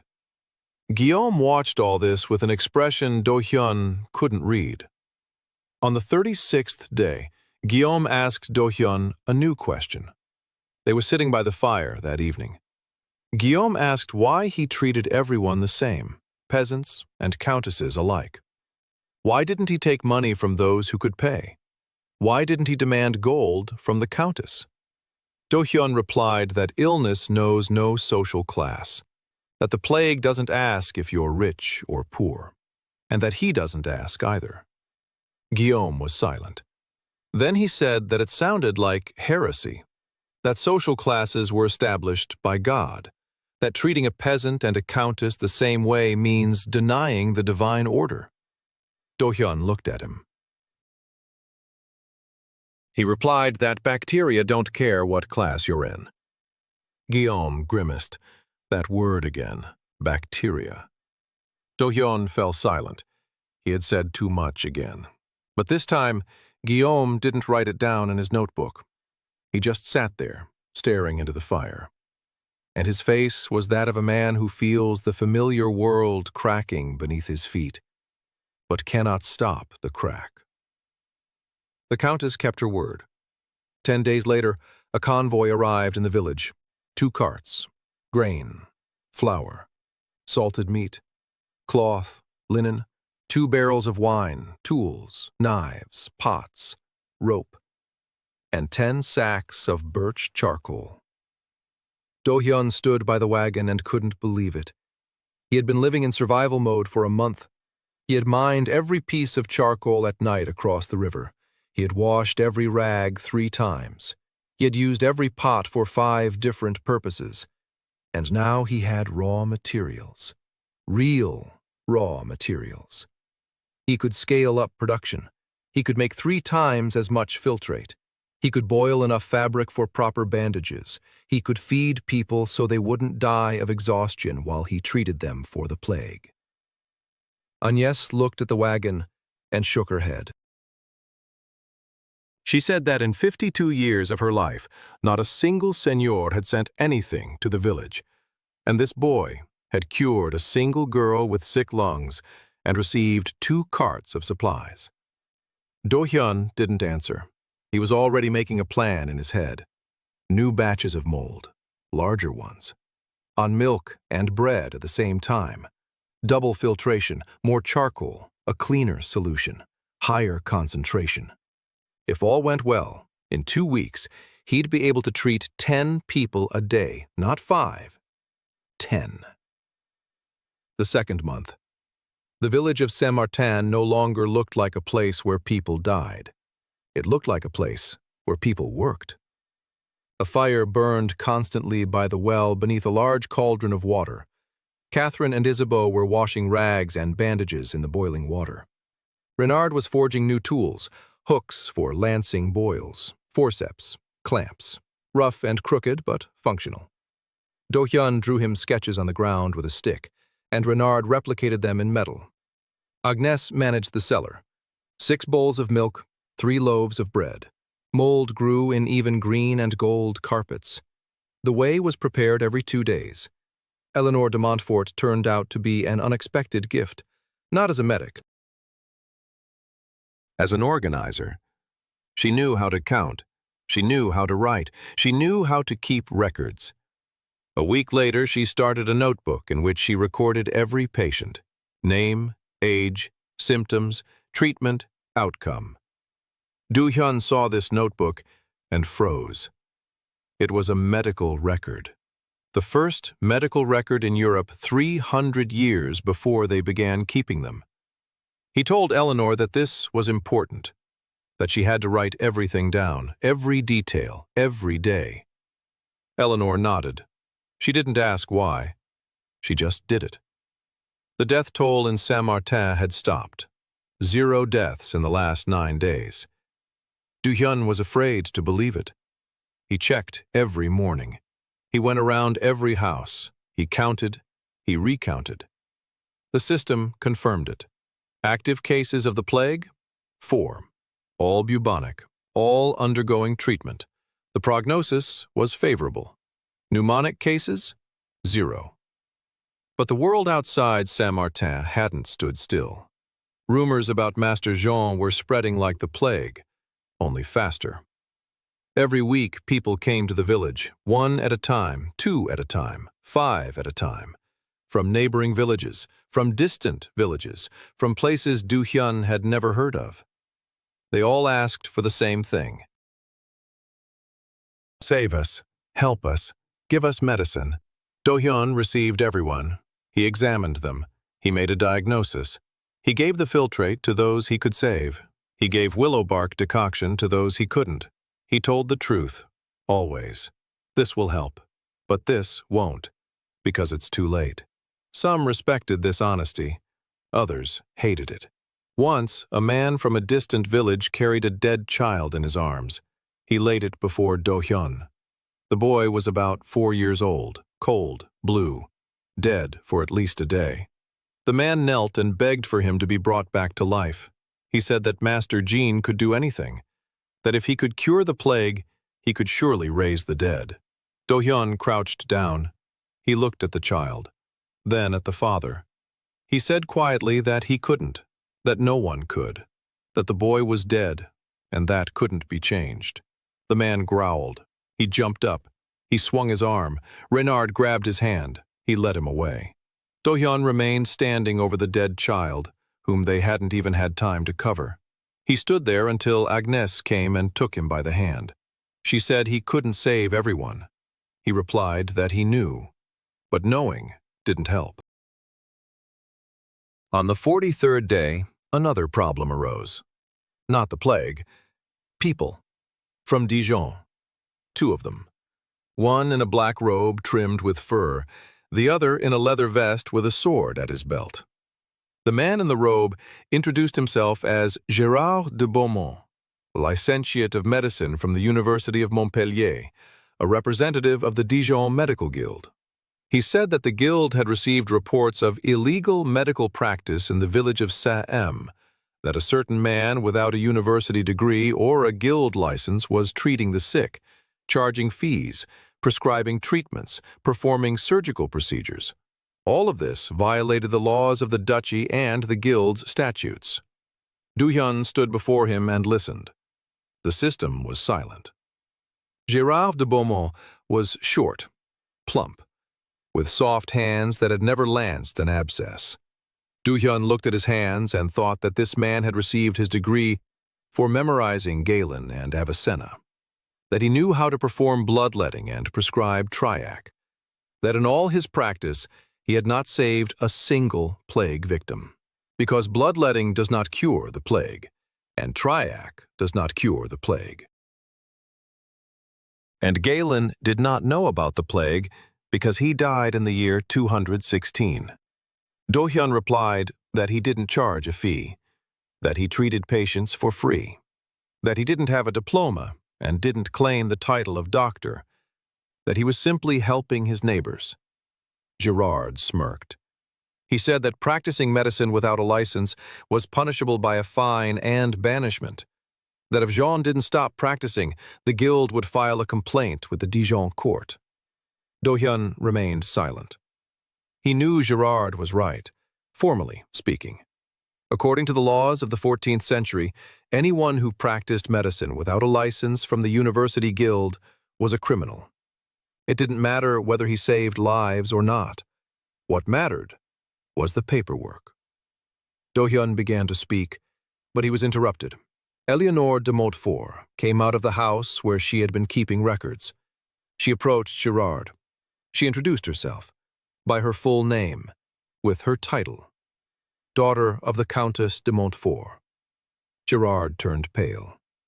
He knew that name. The de Montfort family owned the lands on which Dijon stood. Éléonore said calmly and evenly that Master Jean worked under her mother's patronage, that the Countess de Montfort was personally interested in his activities, that if the guild wanted to file a complaint, it could do so, but the Countess would also file a complaint against the guild for inaction during the plague, for the fact that not a single guild doctor had come to a single village in the duchy during the 2 months of the plague, for the fact that people were dying while licensed doctors sat behind the walls of Dijon counting coins. Gérard stood as white as a sheet. The man with the sword beside him shifted from foot to foot. He hadn't signed up to fight the Countess's daughter. Gérard said this wasn't the end, that the guild would return with a court ruling. Then he turned and left. The man with the sword followed him. Du-hyun turned to Éléonore. She stood straight, breathing evenly. Her cheeks were flushed with excitement. He thanked her. She replied that it was nothing, that it had been easy, that for 22 years she had listened to people like Gérard pontificating about things they knew nothing about, and that she was glad to finally tell one of them the truth. Du-hyun looked at her and, for the first time, saw not a sick girl with fragile lungs. He saw a person with a backbone of steel. That night, Guillaume came to him, sat down beside him, was silent for 10 minutes, then said that the factory doctors were only half the problem, that the real problem was him, that he, Guillaume, had to send a report to Avignon in a week, that every Dominican friar was required to report to the provincial of the order every 2 months, that he couldn't help but write about what he had seen in Saint-Martin, and that he didn't know what to write. Du-hyun asked what would happen if Guillaume wrote the truth, that in the village a man is treating the plague with mold and boiled water. Guillaume replied that they would send a commission, 3 or 4 Dominicans, with authority, with the right to interrogate, with the right to detain, and that the commission would evaluate not the result, but the method, not how many people were saved, but where the knowledge came from, and that if their answer didn't satisfy them, there would be a tribunal. Du-hyun was silent. Then he asked what would happen if Guillaume didn't write. Guillaume replied that then he would break his vow of obedience to the order, that it is a grave sin, that he would answer for it before God. Do-hyun looked at him for a long time. Then he said he wasn't asking him to keep quiet, that he wasn't asking him to lie, that he was only asking him to write down what he had seen, with his own eyes. No interpretations, no conclusions, just facts. Boiled water, clean hands, filtrate from mold. Lanced boils, living people. Let Avignon decide for himself what this is, a miracle or heresy. Guillaume was silent. Then he stood up. He left. Do-hyun didn't know what he would write. The third month, Do-hyun stood in the middle of the old cheese factory and looked at the walls. Stone. Thick. Cool. Perfect humidity. Stable temperature. 2 rooms downstairs and 1 upstairs. The Countess had placed this building at Master Jean's disposal after the owner of the cheese factory died of the plague, leaving no heirs. Do-hyun didn't see a cheese factory. He saw a hospital. The lower left room. A ward for bubonic patients. 6 beds. The lower right. A ward for convalescents. 6 more. The upper room. A pharmacy and laboratory. A place for mold, for filtration, for storing decoctions. Treat the walls with lime. Scrape the floors. Enlarge the windows for ventilation. Remove the straw. Replace it with wooden planks that can be washed. He explained the plan to Renard. The blacksmith listened gloomily. Then he asked who would do the work. Do-hyun replied, "Everyone." Renard nodded. 3 days later, 20 people were working. The men scraped the floors and whitewashed the walls.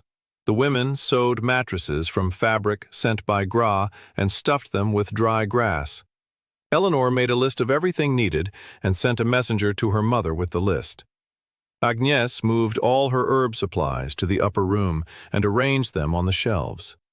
Do-hyun designed a ventilation system, a simple one. 2 windows facing each other, a partition between them. Air enters on one side, passes through the ward, and exits on the other. Not ideal, but better than nothing. He remembered that the first proper ventilation systems in hospitals would appear in the 18th century, 400 years from now. Oh well, we'll work with what we have. On the 5th day of construction, a woman came to the village, young, about 20, black hair, dark eyes. Her clothes were dirty and torn, but once expensive. She walked slowly and looked around like an animal accustomed to being beaten. She stopped by the well and asked for water. Catherine gave her a mug. The woman drank greedily. Her hands were shaking. Do-hyun approached. He asked who she was. The woman said her name was Miriam, a widow, an herbalist, looking for work. She spoke the local language with a slight accent. Do-hyun noticed the accent. He noticed that she said herbalist and not healer. He noticed that her hands, despite the dirt, were well groomed, the hands of someone who works with delicate things, not a peasant's hands. He offered her food and lodging. She accepted, silently, without thanks, like someone who had long since stopped expecting anything good from the world. The next day, Do-hyun saw Miriam sorting herbs in Agnes's drying shed. She worked quickly and precisely, sorting them by type, by properties. She knew the Latin names. Do-hyun stopped in the doorway. She looked up and saw him, and fear flashed in her eyes, instantly, like a cat caught eating. Do-hyun approached and quietly asked in Latin if she knew Avicenna. Miriam froze. Then she replied, also in Latin, that she did, and Maimonides too. And Rosses, and Galen, though Galen was wrong 3 times out of 5. Do-hyun smiled. For the first time in 3 months, he smiled genuinely. because standing before him was an educated physician, the first person in this world who could understand him not through metaphors about invisible worms, but directly, through science, even if it was 12th century science. But science. He asked directly. She's Jewish. Miriam turned pale. She took a step back. Her hand reached for the door. Do-hyun said he didn't care, that she was in no danger here, that he needed a pharmacist, not a parishioner. Miriam stood and looked at him, for a long time, a full minute. Then her shoulders slumped. The tension drained from her body like air from a punctured balloon.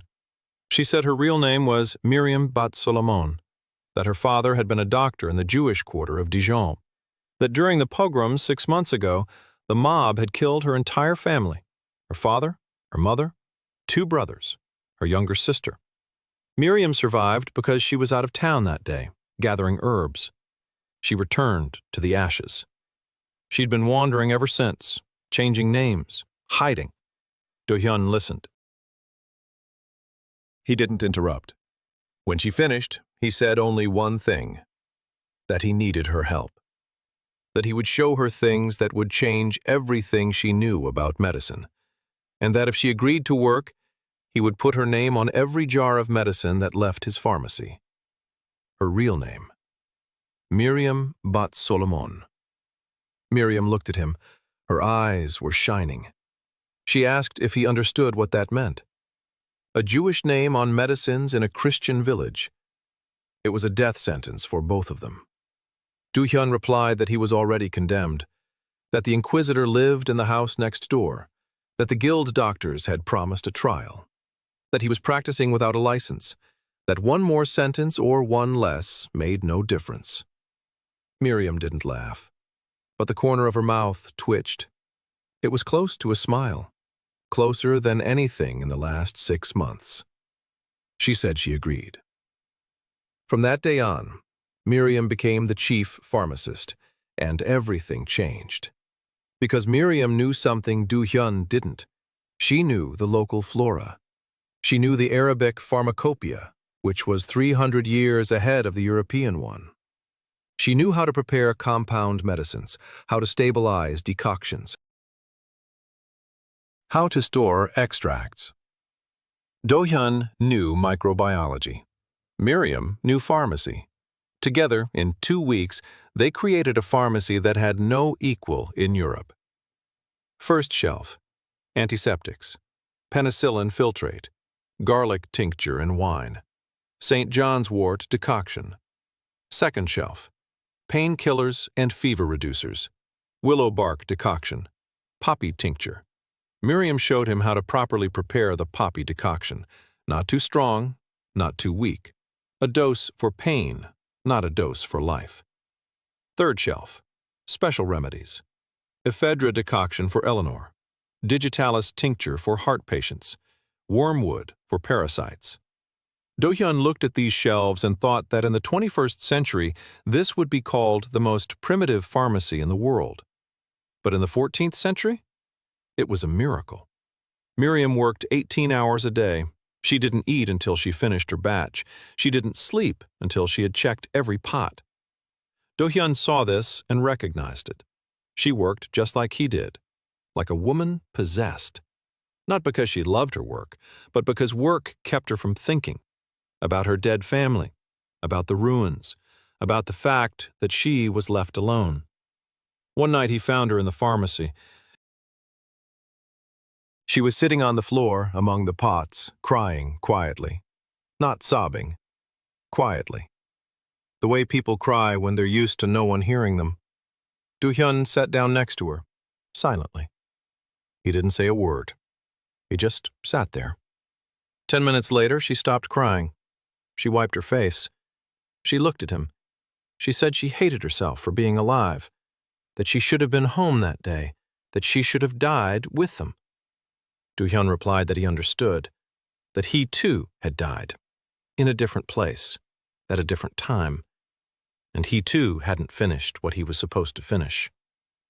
That every day here, he felt like he had stolen this life, but that a stolen life is still a life, and that it's better to spend it on the living than on the dead. Miriam was silent. Then she stood up. She washed her hands. She went back to work. They didn't speak of it again. But something had changed. She stopped averting her eyes when he looked at her. The hospital opened on the 60th day, 12 beds, 6 in each ward. The walls were whitewashed, the floors were wooden, clean, the windows were open for ventilation. Next to each bed, hooks for bandages. On the wall in the pharmacy was a list of rules written in Eleanor's hand. Wash hands before each patient, boil instruments, change bandages every 3 hours. Do not touch the face with your hands. Do not eat in the ward. Hyun stood in the doorway and watched. This was not a hospital by 21st century standards. It was a converted cheese factory with straw mattresses and clay pots. But it was the first hospital in Europe where they understood what an infection was. The first hospital where they washed their hands. The first hospital where patients were separated by diagnosis. 400 years before Semmelweis, 500 years before Lister, 600 years before Fleming. Do-hyun cursed quietly in Korean and went to see his first patient. The hospital had been open for 3 weeks when what Do-hyun had both expected and feared happened. At night. He was sleeping in the room next to the pharmacy. He woke up to a sound, not a scream, not a knock, a quiet ringing, glassy. He sat up on the cot. He listened. The sound was coming from his head. The system flashed. Anomalous signal, source, external. Direction, northwest, 300 to 400 meters. The signal contains fragments of biometric information. Match with the healer's profile. 91%. Do-hyun went cold. A 91% match? That meant that somewhere within 300 meters of him, there was someone with the same system, or with part of the same system. He got dressed. He grabbed an oil lamp. He stepped out into the night. Dark. Moonless. He headed northwest, across the field, through the grove. The signal was getting stronger. The system was sending updates every 30 seconds. 200 meters, 150, 100. He found her in a clearing by a stream. She was lying on the ground, unconscious. Young, 19 or 20 years old, Asian features, black hair. And she was wearing clothes that didn't exist in the 14th century. A white lab coat, a medical gown, dirty, crumpled, with bloodstains. An empty syringe was clenched in her right hand, plastic, disposable, with an orange cap. Until Hyun stood over her and couldn't breathe. A syringe, a plastic syringe, the 14th century. He dropped to his knees, checked her pulse, weak but present, shallow breathing, normal temperature, no visible injuries. The system flashed non-stop. Healer system carrier detected. Identification. Partial. Name. Son Ha-yoon. Status. Inactive. Connection. Unstable. Recommendation. Ensure the carrier's safety. Do-hyun lifted her. She was light. Like Eleanor on the first day. Like all women in this century. He carried her to the hospital. On the way, she came to, for a second. She opened her eyes, looked at him, and said one word in Korean. Sonbe. Senior. Then she lost consciousness again. Do-hyun almost dropped her. She called him Sonbe, senior. That's what they call upperclassmen at Korean universities. She knew him, or knew someone who looked like him, or... He didn't want to think it through. He brought her to the hospital. He laid her on a cot in the recovery ward. He covered her up. He hid the syringe and the medical uniform in a bag under his cot. He changed her into local clothes. If Guillaume saw the plastic syringe, there would be questions with no answers. Miriam woke up from the noise. She came in. She saw the girl. She looked at Do-hyun. He said he'd found her in the forest, unconscious. Miriam nodded. She didn't ask any questions. She knew when not to ask. Ha-yoon came to in the morning. Do-hyun was sitting beside her. She opened her eyes, looked at the ceiling, at the walls, at the oil lamp, at the clay pot, at Do-hyun. She blinked. She spoke in a local language, fluently, without an accent. She asked where she was. Do-hyun replied that she was in the village of Saint-Martin, Burgundy, the year 1348. Ha-yoon was silent. Her expression didn't change, no surprise, no fear, as if she had been expecting to hear exactly that. Then she asked in Korean who he was. Do-hyun answered in Korean. Jung Do-hyun, graduate student, microbiologist, Seoul National University. Ha-yoon closed her eyes. She was silent for a long time. Then she said quietly that she didn't remember, that she remembered the hallway, the hospital, the patient she couldn't save, the darkness, and then nothing, and then here. She didn't remember her past in detail. She didn't remember how she ended up here. She didn't remember what happened before the darkness. Fragments. The face of a woman in white, a formula, a petri dish, a monastery, Latin prayers, the smell of incense and blood. Do-hyun listened and pieced it together. The system said Ha-yoon was unstable, that her connection to the healer's system was partial, that she had been here before. 10 years ago, local time, a different body, a different name. She worked at a monastery in Avignon. She healed, she taught. Then the plague came, and she didn't make it. She died. But not completely. Her consciousness clung to something, to a crack between worlds. It became a bridge, across which Do-hyun. She was the reason for his transfer, his activation, his system. She was the first, he was the second. Do-hyun sat next to her and said nothing.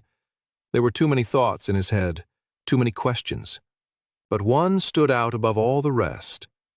If she had been here for 10 years and hadn't been able to change the world, if she had worked and healed and taught and still died, and the plague came anyway, what makes him think he'll do any better? The answer came on its own. Because he isn't alone. He has Agnes. He has Miriam. He has Renard. He has Eleanor. He has Catherine and Isabeau. He has a hospital with 12 beds and a pharmacy with 3 shelves of medicine. He has what Ha-yoon didn't have. A team. He won't repeat her mistake. He won't work alone. Ha-yoon spent a week at the hospital, quiet, silent. She spoke little but observed a lot. She watched Do-hyun work, how he lanced the boils, how he prepared the ointment. And sometimes her hands moved before her thoughts. She held the knife correctly. She applied the bandage correctly. She cleaned the wound correctly. Her body remembered what her mind had forgotten. Do-hyun didn't pressure her. He didn't demand answers. He simply included her in the work. And slowly, through familiar gestures, through the smells of medicine, through the rhythm of hospital life, fragments began to return to her. Once she was standing over a patient and suddenly froze. She looked at Do-hyun. She said in Korean, "I remember. I remember this formula. The concentration of the irrigation solution, 9% sodium chloride, saline solution." Do-hyun nodded.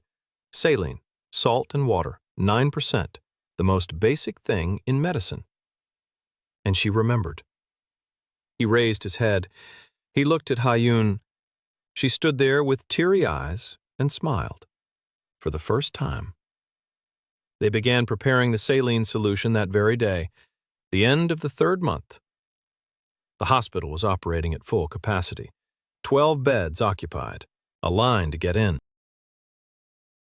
People came from villages 3 or 4 hours' walk away, sometimes farther. Do-hyun understood that 12 beds were nothing, a drop in the ocean, but a drop that spreads in circles. Everyone who was saved went home and told others. Boil water, wash your hands, kill the rats, burn straw. Simple things. free things, things that save lives without any penicillin. Do-hyun called this the first line of defense. Hygiene costs nothing and kills half the infections before they even start.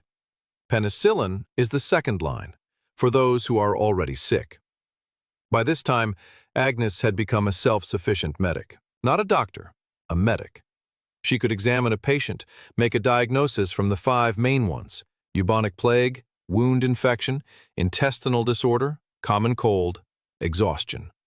She could prescribe treatment, prepare a decoction, lance an abscess, apply a bandage. She did this every day while Do-hyun handled the complicated cases. Catherine and Isabeau became nurses, not by training, by practice. 3 months of daily work, 3 months of boiled rags and lye and other people's pus and sleepless nights. They knew the routine, knew the rules, knew why. Eleanor kept the records and handled the correspondence. Every week she sent a messenger to her mother with a report. How many had arrived? How many had been cured? How many had died? What was missing? The Countess sent a reply 2 days later, with supplies, with materials, sometimes with money. Miriam ran the pharmacy. 27 types of medicines, each with a label. On every label, the name was written in Miriam's hand. Ingredients, dosage, indications, in Latin and in the local language. And a name, Miriam Bat Solomon, pharmacist. No one in the village objected. Who cared if she was Jewish or not, as long as her medicines worked? Ha-yun also found her place. She became a surgeon. Her hands remembered, her body remembered. She cut more precisely than Do-hyun, faster, more confidently. Where he hesitated, she acted. Where he thought for 2 minutes, she knew immediately. Her memory returned in fragments. Not all of it, but the medical part came back quickly. Every day she remembered something new, a suture, a bandaging technique, the name of a muscle, where an artery runs. Do-hyun watched this and realized that Ha-yun wasn't just a doctor. She was a surgeon, a real one. With experience. With skills he didn't have and never would, because he was a microbiologist, not a surgeon. She complimented him, like Miriam, like Agnes. Each covered their own area. He saw the whole picture, saw the system, bacteria, routes of transmission, treatment strategy. Miriam saw the medications, the components, the dosages, the interactions. Agnes saw the people, knew who was afraid, who needed a word, who needed silence. Ha-yun saw the body. She knew where to cut, how to sew, when to stop. Eleanor saw the world around her, who was a friend, who was an enemy, where to find support, how to defend herself. Together, they were something that had never existed in the 14th century. A team. On the 70th day, a scene unfolded that determined everything that followed. A woman was brought from a distant village, a 2-day journey away, on a cart. Her husband walked beside it, a simple shepherd. He carried her for 3 days, in his arms, through the forest, through the swamps, through a checkpoint where he was nearly shot. He didn't stop. The woman was in critical condition, gangrene in her right arm. The arm was black from wrist to shoulder. The stench was so bad that even Agnes, who was used to everything, turned pale. Sepsis, a fever nearing 40 degrees, delirium. Do-hyun examined the arm. The system confirmed what he already knew. The only chance? Amputation. Even with amputation and penicillin, 50-50. He went out to the shepherd. The man was standing by the wall, large, stooped, with a weather-beaten face and cracked hands. He looked at Do-hyun and waited. Do-hyun told him the truth. 50-50. We have to cut off the arm, otherwise, death. With the arm, it might be death too. The shepherd was silent. For a long time. Then he said he'd been carrying it for 3 days, that if she dies, let her die pure. Do-hyun nodded. He went to prepare. The operation took 7 hours. Ha-yun assisted. Her hands didn't tremble once in 7 hours. Do-hyun did the main work. He cut, he tied off the vessels, he sutured. Miriam prepared the painkiller, a poppy decoction, a strong one. The woman screamed for the first hour. Then she fell silent. She didn't die. She fell asleep from the poppy. Agnes held her by her good arm and sang softly. Something old, no words, just a melody. Sister Beatrice was praying in the corner. Do-hyun didn't know when she had arrived. A tall woman in a rough dress with a cross on her chest, a former nun. She'd come to the hospital 3 days ago, on foot from the neighboring diocese, 40 ri. She said she'd heard they didn't let people die alone here, and asked him to take her in. Do-hyun took her in, without asking, because a person who walked 40 ri on foot to care for the dying doesn't need an interview. By dawn, the woman was alive, without an arm, but alive. Do-hyun came out of the operating room, covered in blood. His hands were shaking. His legs wouldn't hold him up. The shepherd stood in the doorway. He didn't come in. He was afraid. Do-hyun looked at him. He said one sentence. "Come in. She wants to see you." The shepherd entered. He sat down by the bed. He took her remaining hand. He sat there until evening. He didn't say a word. He just sat there. Do-hyun watched from the hallway. Then he turned away. He went to wash his hands with lye until they were red. The story spread throughout the region within a week. The shepherd who carried his wife for 3 days. The healer who worked for 7 hours. The woman who survived without an arm. People retold it to one another. They added details. A month later, the story reached Dijon. 2 months later, Avignon. 3 months later, it reached the ears of a man sitting in the papal palace, thinking that God had turned his back on the world. But that was later. Right now, Do-hyun was simply washing his hands and thinking that tomorrow he needed to check the penicillin supply. The 4th month. Guillaume sent a report to Avignon. Do-hyun learned of this from Father Thomas. Guillaume made no secret of it. He wrote down what he had seen, facts, no interpretations, just as Do-hyun had requested. But the facts themselves were frightening enough for the Dominican provincial. An uneducated man was treating the plague. He used mold and boiled water. He claimed to see invisible worms. He called them by a word that didn't appear in any treatise: bacteria. He saves people by the dozens. He can't explain it. He refers to the dreams of Saint Hildegard but gets confused in the details. Do-hyun read through the mental list of charges and realized that even without malicious intent, this looks like a denunciation. Anyone in Avignon who reads this report will come to one of 2 conclusions: either a saint or a heretic. And the second conclusion is safer for his career. Do-hyun didn't panic. Instead, he called for Eleanor. He asked how long it would take to get a response from Avignon. Eleanor thought for a moment. A messenger to Avignon takes 3 weeks. Reviewing the letter at the order's chancellery takes another week. A decision takes yet another week. The messenger back would take 3 weeks. 2 months, at least. Do-hyun nodded. 2 months to prepare. He used them, every day. First, he expanded the hospital. The Countess sent masons. They finished building the 3rd ward. Now there were 18 beds.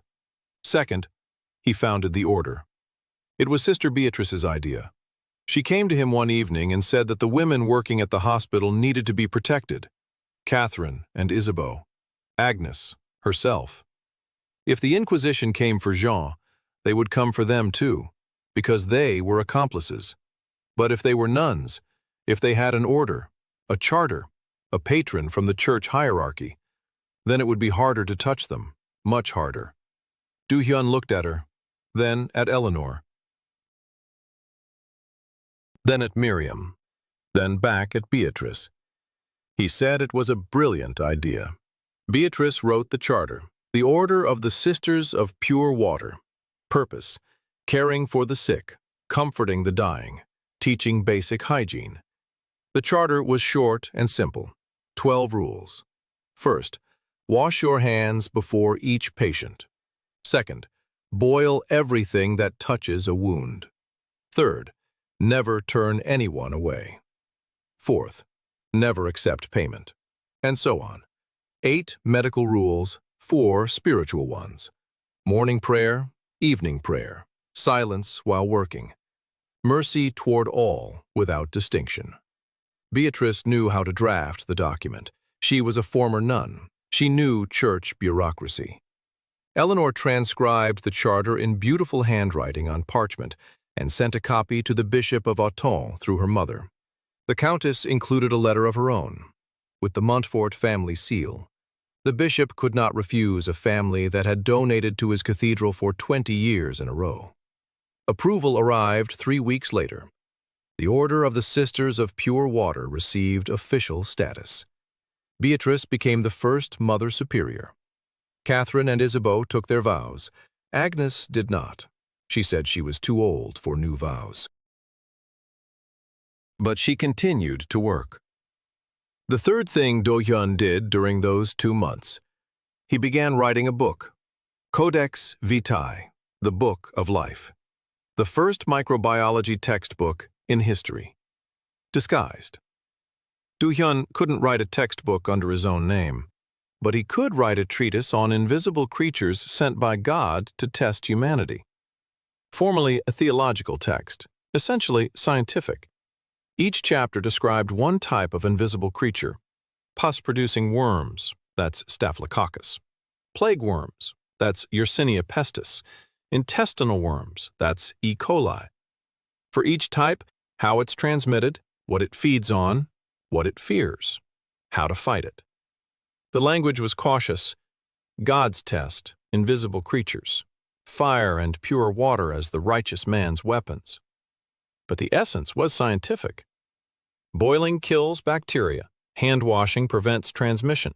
Isolation stops an epidemic. Mold produces a substance that kills certain types of worms. Miriam helped him. She translated it into Latin. She added references to Avicenna and Maimonides. She made the text convincing for the educated reader. Ha-yun added the surgical chapters. How to properly cut open an abscess. How to ligate a vessel. How to apply a suture. All from a memory that returned in fragments. Eleanor copied it out neatly. Her handwriting was beautiful and legible. She made 3 copies, one for the hospital, one for the Countess, one as a spare, in case the first 2 burned. Until Hyun stood over these manuscripts and thought that this was more important than anything else he had done, more important than the hospital, more important than penicillin, because the hospital could be burned down, he himself could be burned. But if the book survived, if even one copy survived the bonfire, that 100 years from now, someone would read it and understand, and a child who stepped on a rusty nail would not die. In the meantime, 2 things happened. Quiet. Important. One evening, Miriam and Do-hyun were sitting in the pharmacy arguing about how penicillin works. Do-hyun explained that penicillin destroys the cell walls of bacteria. Miriam argued because, in her view of the world, bacteria are invisible worms, and worms don't have walls. Do-hyun tried to explain that they weren't worms, that they were organisms, single-celled, with a membrane and a wall. Miriam listened. She disagreed. She asked questions. He answered. She disagreed again. The argument lasted 3 hours. Then Miriam fell silent. She looked at him. She said he was right. Then she leaned in and kissed him. Quickly, briefly. Then she said he was right and to shut up. And she left. Do-hyun sat alone in the pharmacy, touching his lips, and he couldn't remember a single fact about beta-lactam antibiotics. Second, Marinette. She was already 8. The scar on her leg had turned white. She walked with a slight limp, but she walked. She came to the hospital every day. She sat in the corner. She watched. She listened. Sometimes she helped. She handed him rags. She brought water. Do-hyun noticed that she was memorizing everything, every word, every gesture. Once he saw her in the backyard bandaging the leg of an injured chicken, properly, with a clean rag, after washing her hands in lye water. An 8-year-old girl. Do-hyun stood around the corner and watched, and he thought that in 10 years this girl would be the best surgeon in Europe. The reply from Avignon arrived not in 2 months, in a month and a half, sooner than expected. This meant that someone in the order's chancellery had taken Guillaume's report seriously. Very seriously. A messenger brought the letter. Guillaume read it in front of Do-hyun. His expression didn't change. Then he handed the letter over. Do-hyun read it. The Provincial of the Order of Preachers is sending a commission of 3 brothers to Burgundy to investigate cases of unexplained healings in the village of Saint-Martin. The commission is authorized to question witnesses, detain suspects, and, if necessary, refer the case to the Episcopal Court. Arrival in 4 weeks. Do-hyun placed the letter on the table. 4 weeks. He turned to Guillaume. He asked what to expect. Guillaume answered honestly. 3 possibilities. First, the commission recognizes the miracle as genuine and refers the case for consideration for canonization. Unlikely. Jean is alive, and saints are canonized after death. Second, the commission finds neither a miracle nor a heresy and leaves. Possible, but only if Jean can explain his knowledge convincingly. Third, the commission finds signs of heresy or witchcraft and initiates proceedings. A trial, interrogations. In the worst case, the stake. Do-hyun asked which option Guillaume considered most likely. Guillaume paused. Then he said he didn't know, that it depended on who they sent. If they sent intelligent and honest people, then the second option. If they sent ambitious and political, then the third. Because convicting a heretic is a career move. It's a promotion. It's glory for the inquisitor. Do-hyun nodded. He understood. Politics is the same in any century. People use the system for their own advancement. It doesn't matter if the system is called the Inquisition or the Academic Council. He didn't wait. He took action. First, he sent Eleanor to her mother. The Countess must write to the Bishop of Otian and ask him to be present during the investigation. The bishop is not an inquisitor. He is a local authority. His presence will limit the commission's powers. It is a formality, but formalities save lives. Second, he asked Beatrice to brief each sister of the order, what to say, how to say it. Don't lie, never lie. Tell the truth. But a truth that sounds right to the monk's ears. Master Jean doesn't use witchcraft. He boils water. He washes his hands. He cuts open boils with a clean knife. This isn't magic. It's hard work and prayer. Third, I asked Miriam to hide anything that might look suspicious. Ha-Yun's syringe, her medical uniform, the notes in Korean that Ha-Yun sometimes wrote without even realizing it. All of this went into a hiding place under the floor in the cellar. Fourth, I spoke with Ha-Yun. I told her that during the commission hearing it would be best for her to remain silent, not to speak Korean, not to recall things aloud, not to use words that don't exist. Ha-Yun nodded. She understood.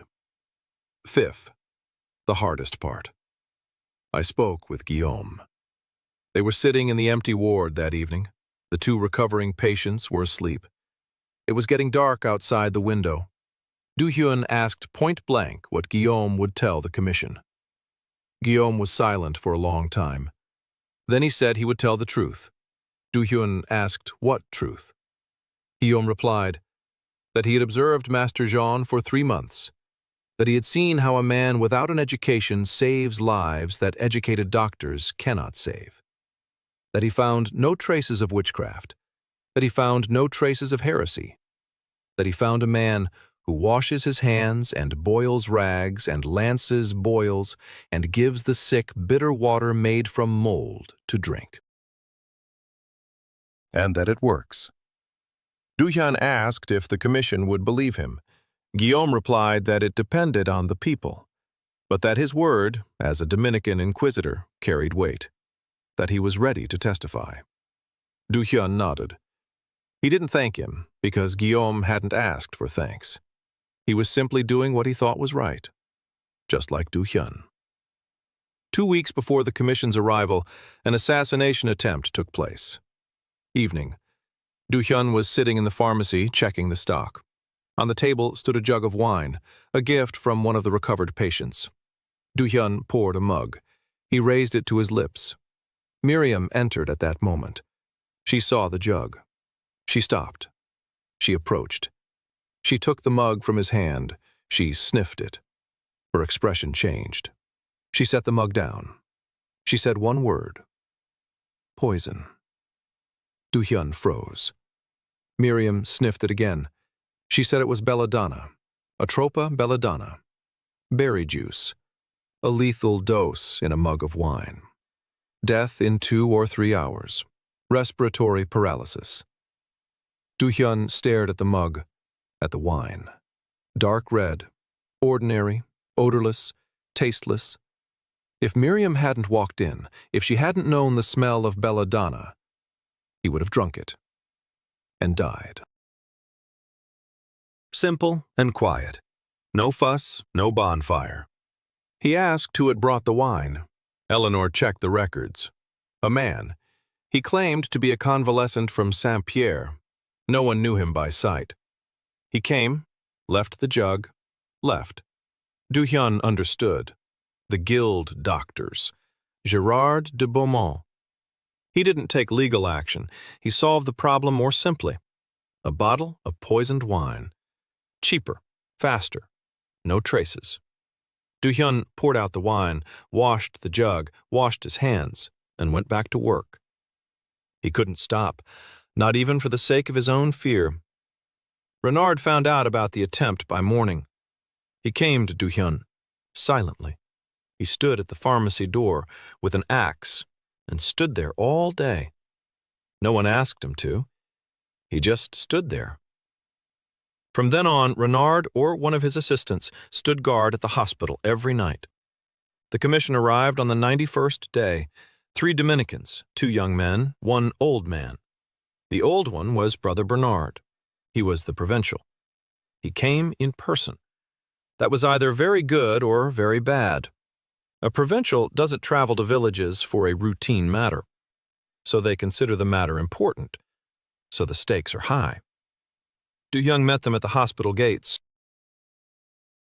He stood straight, hands calm, face composed. Inside, everything that could be pounding was pounding, but on the outside, nothing. 3 months of medieval medicine had taught him to keep a straight face when all around was hell. Brother Bernard turned out to be unexpected, small, thin, with kind eyes behind which steel was hidden. He didn't make speeches. He didn't try to intimidate. He said he wanted to see. Just see. Do-hyun led him through the hospital. Ward 1, 6 patients. 2 with bubonic plague undergoing treatment. 1 with a wound infection. 3 recovering. Ward 2, 5 patients. Ward 3, 4. The pharmacy. Shelves of medicines, labels, records. The treatment room. Boiled instruments, clean rags, lye water in a barrel. Bernard looked at all this and said nothing. His young assistants took notes. Then Bernard asked if he could speak with the patients. Do-hyun said yes. Bernard spoke with each one, quietly, gently. He asked what hurt, how they were treated. Did it help? Who had treated them? The patients answered, one by one. They spoke of Master Jean, of the nurses, of the bitter, moldy water, of the boiled rags, of how they had come to die, but left alive. Bernard listened and nodded. On the third day, he asked Do-hyun for a private conversation. They sat in an empty ward, alone. Bernard said he'd seen enough. That the hospital was working, that people were surviving, that the method was unusual, but the results were clear. Then he asked the question, the very one. How do you know? Do-hyun was silent for 10 seconds. Then he made the riskiest decision of the entire 3 months. He told the truth. Not all of it, but more than he had told anyone except Beatrice. He said he didn't remember where the knowledge came from, that he'd woken up in the mud with no memory, that there were things in his head he hadn't studied, methods of treatment, an understanding of diseases, knowledge that didn't belong to him, as if someone had put it in his head. He said he didn't know who had done it, God, the saints, or something else, but that the knowledge works, that it saves lives, and that he couldn't give it up just because he didn't understand its nature. Bernard listened. He didn't interrupt. When Do-hyun finished, he was silent for a minute. Then he said quietly that in 40 years in the order, he had seen a lot. He had seen charlatans who pretended to be saints. He had seen madmen who believed in their own madness. He had seen the possessed who were driven from their bodies and their minds. But he had never once seen a charlatan who built a hospital and worked in it for 7 hours without straightening his back. Do-hyun didn't answer. Bernard stood up. He said he would announce the commission's decision tomorrow. Do-hyun didn't sleep that night. No one slept. Agnes sat in the pharmacy sorting through herbs. Miriam counted the supplies. Eleanor wrote a letter to her mother. Renard stood by the door with an axe. Hyun sat in the corner and spoke quietly in Korean, with her lips alone, without a sound. Praying or remembering. Do-hyun didn't know. Beatrice was praying in the ward, a real prayer, on her knees, with her eyes closed. Morning, Bernard stepped out onto the square in front of the hospital. The village had gathered, everyone who could walk. 53 people. Patients, the sisters of the order, Agnes, Renard, Marinette, who stood next to her father and held his hand. Guillaume stood next to the commission, his face inscrutable. Bernard spoke. His voice was quiet, but every word fell like a stone. He said that the commission had conducted an investigation, that they had witnesses, that it had inspected the hospital, that it had familiarized itself with the methods of treatment, and that the commission found no grounds for charges of heresy or witchcraft. Silence. Absolute. Then Renard exhaled, loudly, the way one exhales after holding one's breath for a minute. Bernard continued. He said that Master Jean's methods were unusual, but did not contradict the teachings of the Church, that boiling water and washing hands were not witchcraft, but prudence, that the Order of the Sisters of Pure Water is duly established and operates within the framework of its charter, that the Commission recommends continuing observation but not hindering the hospital's activities. Then he added something of his own, not as a provincial, like a monk. He said that he had seen more Christian charity in this village than in half the monasteries of the order, and that if this were heresy, he would want the heresy to spread faster than the plague. The young Dominicans exchanged glances. That wasn't according to protocol. A provincial shouldn't speak that way. But Bernard had said it, and they had recorded it. Do-hyun stood there and felt his legs buckling. He didn't fall, but he wanted to. He wanted to sit right down on the ground and just sit there for 10 minutes or an hour. Guillaume approached him after the crowd had dispersed. The two of them stood by the hospital wall. Guillaume said this wasn't the end, that the commission had left but the workshop doctors remained, that Avignon might change its mind, that every new success attracts new attention, and attention attracts enemies. Do-hyun nodded. He knew. Then Guillaume said something Do-hyun hadn't expected. He said he wanted to stay, not as an observer, not as an inquisitor, as a student. He said that in the 3 months he'd been in Saint-Martin, he'd seen things that had turned everything he knew about the world and about God upside down. That he couldn't go back to his old life, not after what he'd seen. He wanted to understand how mold works, why boiling kills invisible worms, what bacteria are. He wants to learn. Do-hyun looked at him, at this man who had come to test him for heresy and was now asking to be taken on as a student. At the inquisitor who wanted to become a doctor. Do-hyun said one word. Yes. Year 1. The end. The trial in Dijon. The guild doctors did not give up. Gérald de Beaumont filed an official complaint with the Dijon City Court. The charge? Illegal medical practice without a guild license. The court accepted the complaint. It set a date. Do-hyun had to appear in person. This was different. Not the Inquisition, not a matter of faith, a matter of law. And the law was on the guild's side, because the law was written by guild doctors for guild doctors. Do-hyun rode to Dijon on a horse given to him by the countess. With him were Miriam and Eleanor, Guillaume, Renard, and Marinette. The girl was already 8.5. She refused to stay behind. Renard couldn't say no to her. No one could say no to Marinette when she looked up from under her brows and stood silently, motionless.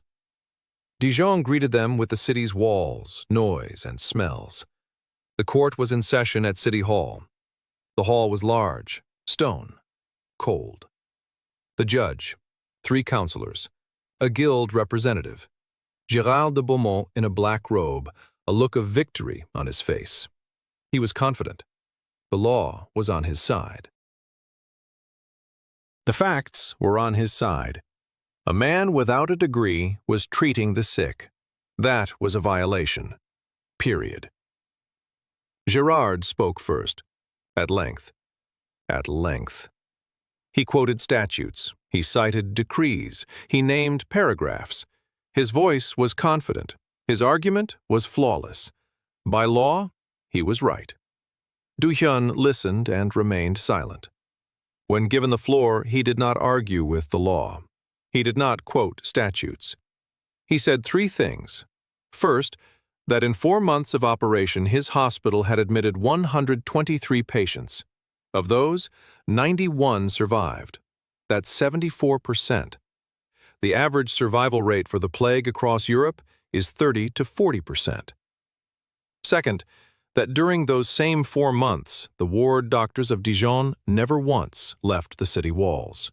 Not a single visit, not a single examination, not a single attempt to help. They sat behind the walls and waited for the plague to pass. Third, he didn't ask for permission to treat them, but if the court forbids him, he asks the judge personally, "Who will treat these people in his place?" He pointed to the window. Outside the window in the square in front of City Hall, people were standing. Many people. They had come for him. From Saint-Martin, from Saint-Pierre, from villages Do-hyun didn't even know existed. 200 people, maybe more. They stood in silence. Among them were Agnès, Catherine, and Isabeau in their order's robes, patients, those who had recovered, relatives of the recovered. Renard stood at the town hall doors, and no one dared to move him. Marinette stood next to her father, an 8-year-old girl with a lame leg and a straight back. The judge looked out the window, then at Gérard, then at Do-hyun. Gérard turned pale. He hadn't expected this. He hadn't expected 200 people in the square. The court announced a recess. During the recess, something happened that no one had planned. Guillaume asked to speak. As a witness for the defense, the judge granted permission. Guillaume stepped up to the podium, a Dominican inquisitor, in a gray habit, with a cross, with the authority of the order of preachers behind him. He said he had spent 3 months in Saint-Martin, that he had observed Master Jean's work every day, that he had found neither witchcraft nor heresy nor fraud, that the Order's Commission had ruled in Master Jean's favor, and that if the Guild of Physicians wished to challenge the Order of Preachers' conclusion, the Guild could appeal directly to the Pope in Avignon. Guillaume was not making a threat. He was simply reminding them that the Order of Preachers was not a village priest, that to argue with the Dominicans was to argue with Rome. Gérard de Beaumont sat in silence. His face was ashen. Then Eleanor stood up. She entered the hall in a dress in the colors of the House of Montfort, with the coat of arms on her chest. She told the judge that Master Jean worked under the patronage of the Countess de Montfort, that the Countess financed the hospital, that the Countess was ready to personally attest to the value of Master Jean's work before any court, including the Duke's court. She placed a letter with the Countess's seal. The judge read it.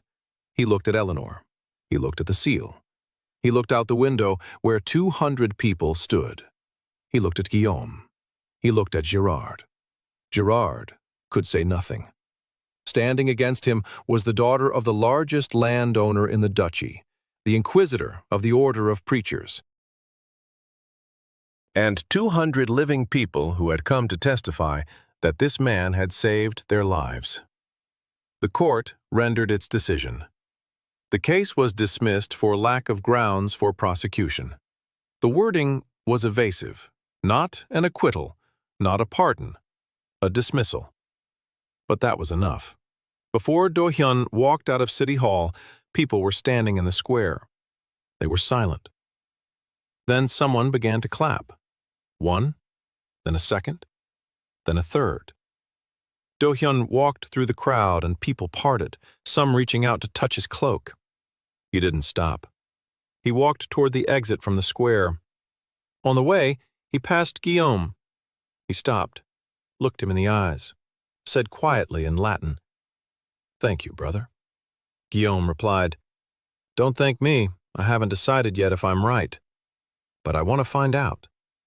Will you take me as your apprentice?" Do Hyun nodded. They walked back to Saint-Martin, together. A year and a half. Dijon Square, winter, a gray sky, a cold that makes the skin on your hands crack. A platform stands in the square. 3 people are on the platform. Do Hyun, Miriam, Marinette. Their hands are tied behind their backs. The ropes are tight. Miriam stands straight. Her face is calm. Marinette presses her shoulder against Do Hyun. She isn't crying. She just stands there. Below, firewood, stacked neatly, dried, ready for the fire. It all happened in 3 weeks. The guild doctors found an ally, a new bishop, young, ambitious, who saw Master Jean's case as a way to demonstrate his power. The bishop overturned the city court's decision. He initiated a new case, not a civil one, an ecclesiastical one. The charges? Heresy, witchcraft, Jewish sorcery. The last charge concerned Miriam. Her name on the medicine labels became evidence. A Jewess preparing potions for Christians. Conspiracy, witchcraft. Marinette was put on the scaffold because she refused to recant. She was interrogated. They asked if she admitted that Master Jean was a sorcerer. She replied that he had saved her life, that she was 7 years old and her leg was black, and he had cured her with water from mold. They asked if she admitted that the water from the mold was a witch's potion.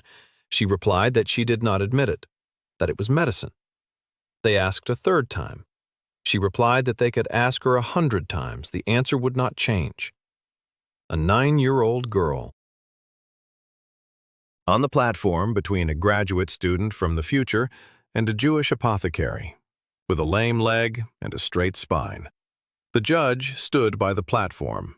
He read the verdict, a long one, Latin, formulas, references to the cannons. Do-hyun wasn't listening. He was looking out at the square. 500 people, maybe more, and 2/3 of them were people he had treated, or whose relatives he had treated. They stood in silence, quiet, like a wall. The judge finished reading, raised his hand. The executioner raised his torch. And then, footsteps.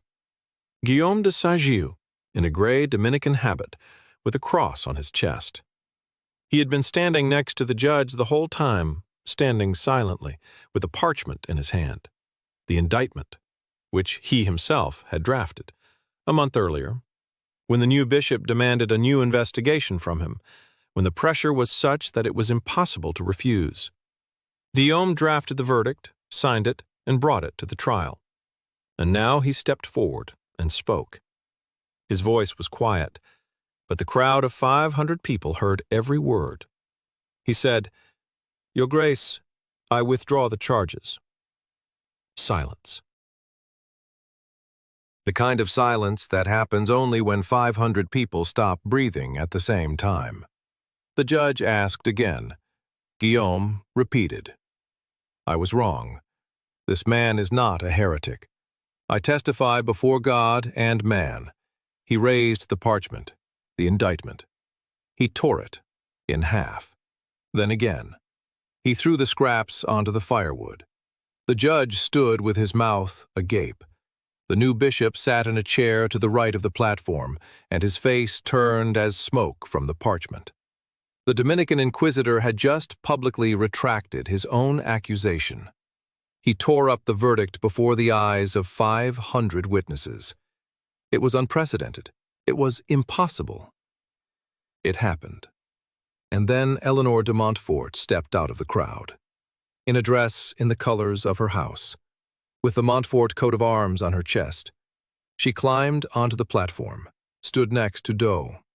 She turned to the judge and said, "If you light this pyre, you will have to light it in front of the Countess's daughter. My mother sends this to you." She held out a sealed scroll. The judge did not take it. He looked at Eleanor. He looked at Guillaume. He looked at the square. And the square began to move. It didn't run. It didn't scream. It just moved. 500 people took a single step forward, silently, all at once. One step. Do-hyun stood on the platform with his hands bound and looked at these people, at Agnes in the front row, at Renard, who stood right in front of the platform, his fists clenched so tightly that his knuckles had turned white, at Catherine and Isabeau in the robes of the Order of Pure Water, at Beatrice, who stood with her eyes closed, praying, at the shepherd from the distant village, the very one who had carried his wife for 3 days.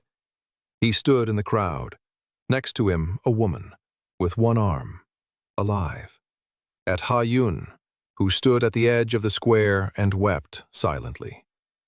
The judge looked at all of this for a long time. Then he placed the scroll of the verdict on the table. Then he said the case was dismissed, that the defendants were free. The executioner lowered his torch. Someone in the crowd untied the ropes. Do-hyun didn't see who. His hands were free. He wiggled his fingers. Then he stepped down from the platform. His legs wouldn't bend. Miriam followed him, calm, as if nothing had happened. Marinette ran to her father. Renard scooped her up and held her close. Do-hyun walked through the crowd. People parted. Some were crying. Some were laughing. He reached Guillaume. He stopped. They stood facing each other. Do-hyun said quietly in Latin, "Thank you, brother." Guillaume replied, "Don't thank me.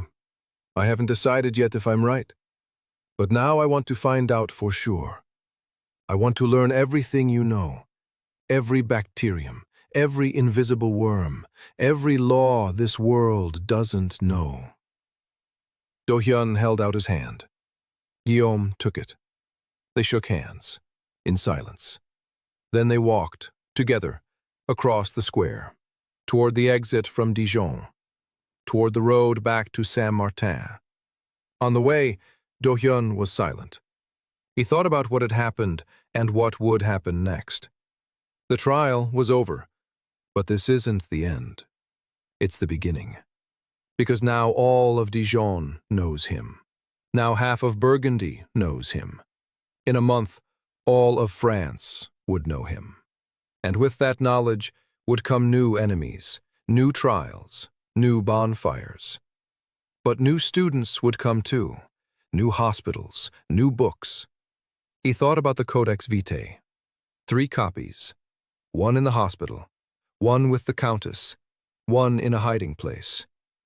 He needed more copies, 10, 20, to be sent to monasteries,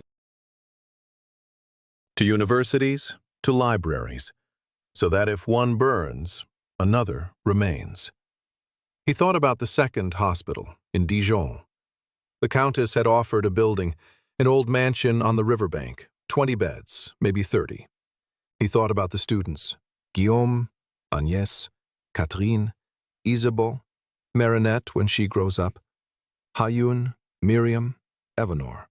8 people who know, who understand, who can teach others. 8 people make a school. A school is more than a hospital. A hospital saves today. A school saves tomorrow. He thought about the goal, that very one, the one he had formulated in the first few weeks and which hadn't changed. To ensure that in 100 years, in Europe, a child who stepped on a rusty nail wouldn't die. He looked at Marinette, who was walking beside Renard, limping and smiling and talking to Agnès at the same time. This girl had stepped on a rusty nail and survived, alone. The first, but not the last. In the evening they returned to Saint-Martin. The hospital was still standing. The pharmacy was open. Patients were waiting. The Sisters of Pure Water were preparing dinner, boiling rags and dressing wounds. Everything as usual. Everything just like every day.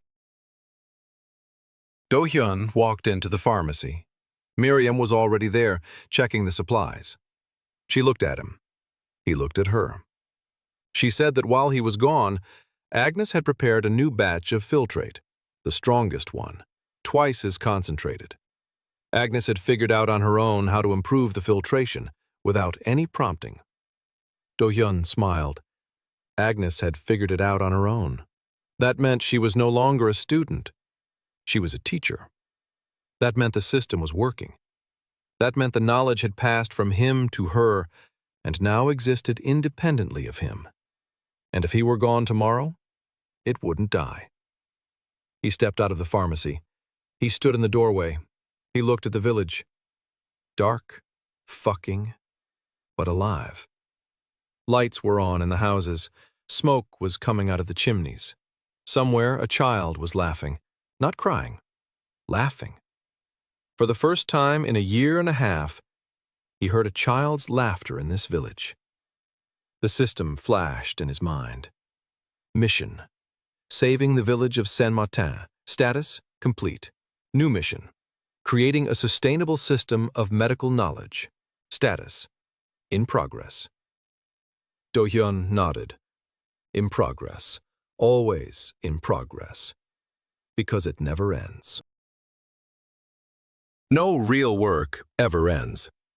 It passes from hand to hand, from teacher to student, from one petri dish to another. He stood on the threshold of the hospital he had built in the 14th century. A graduate student in microbiology from Seoul, 28 years old, specializing in bacterial resistance to antibiotics. He didn't return home.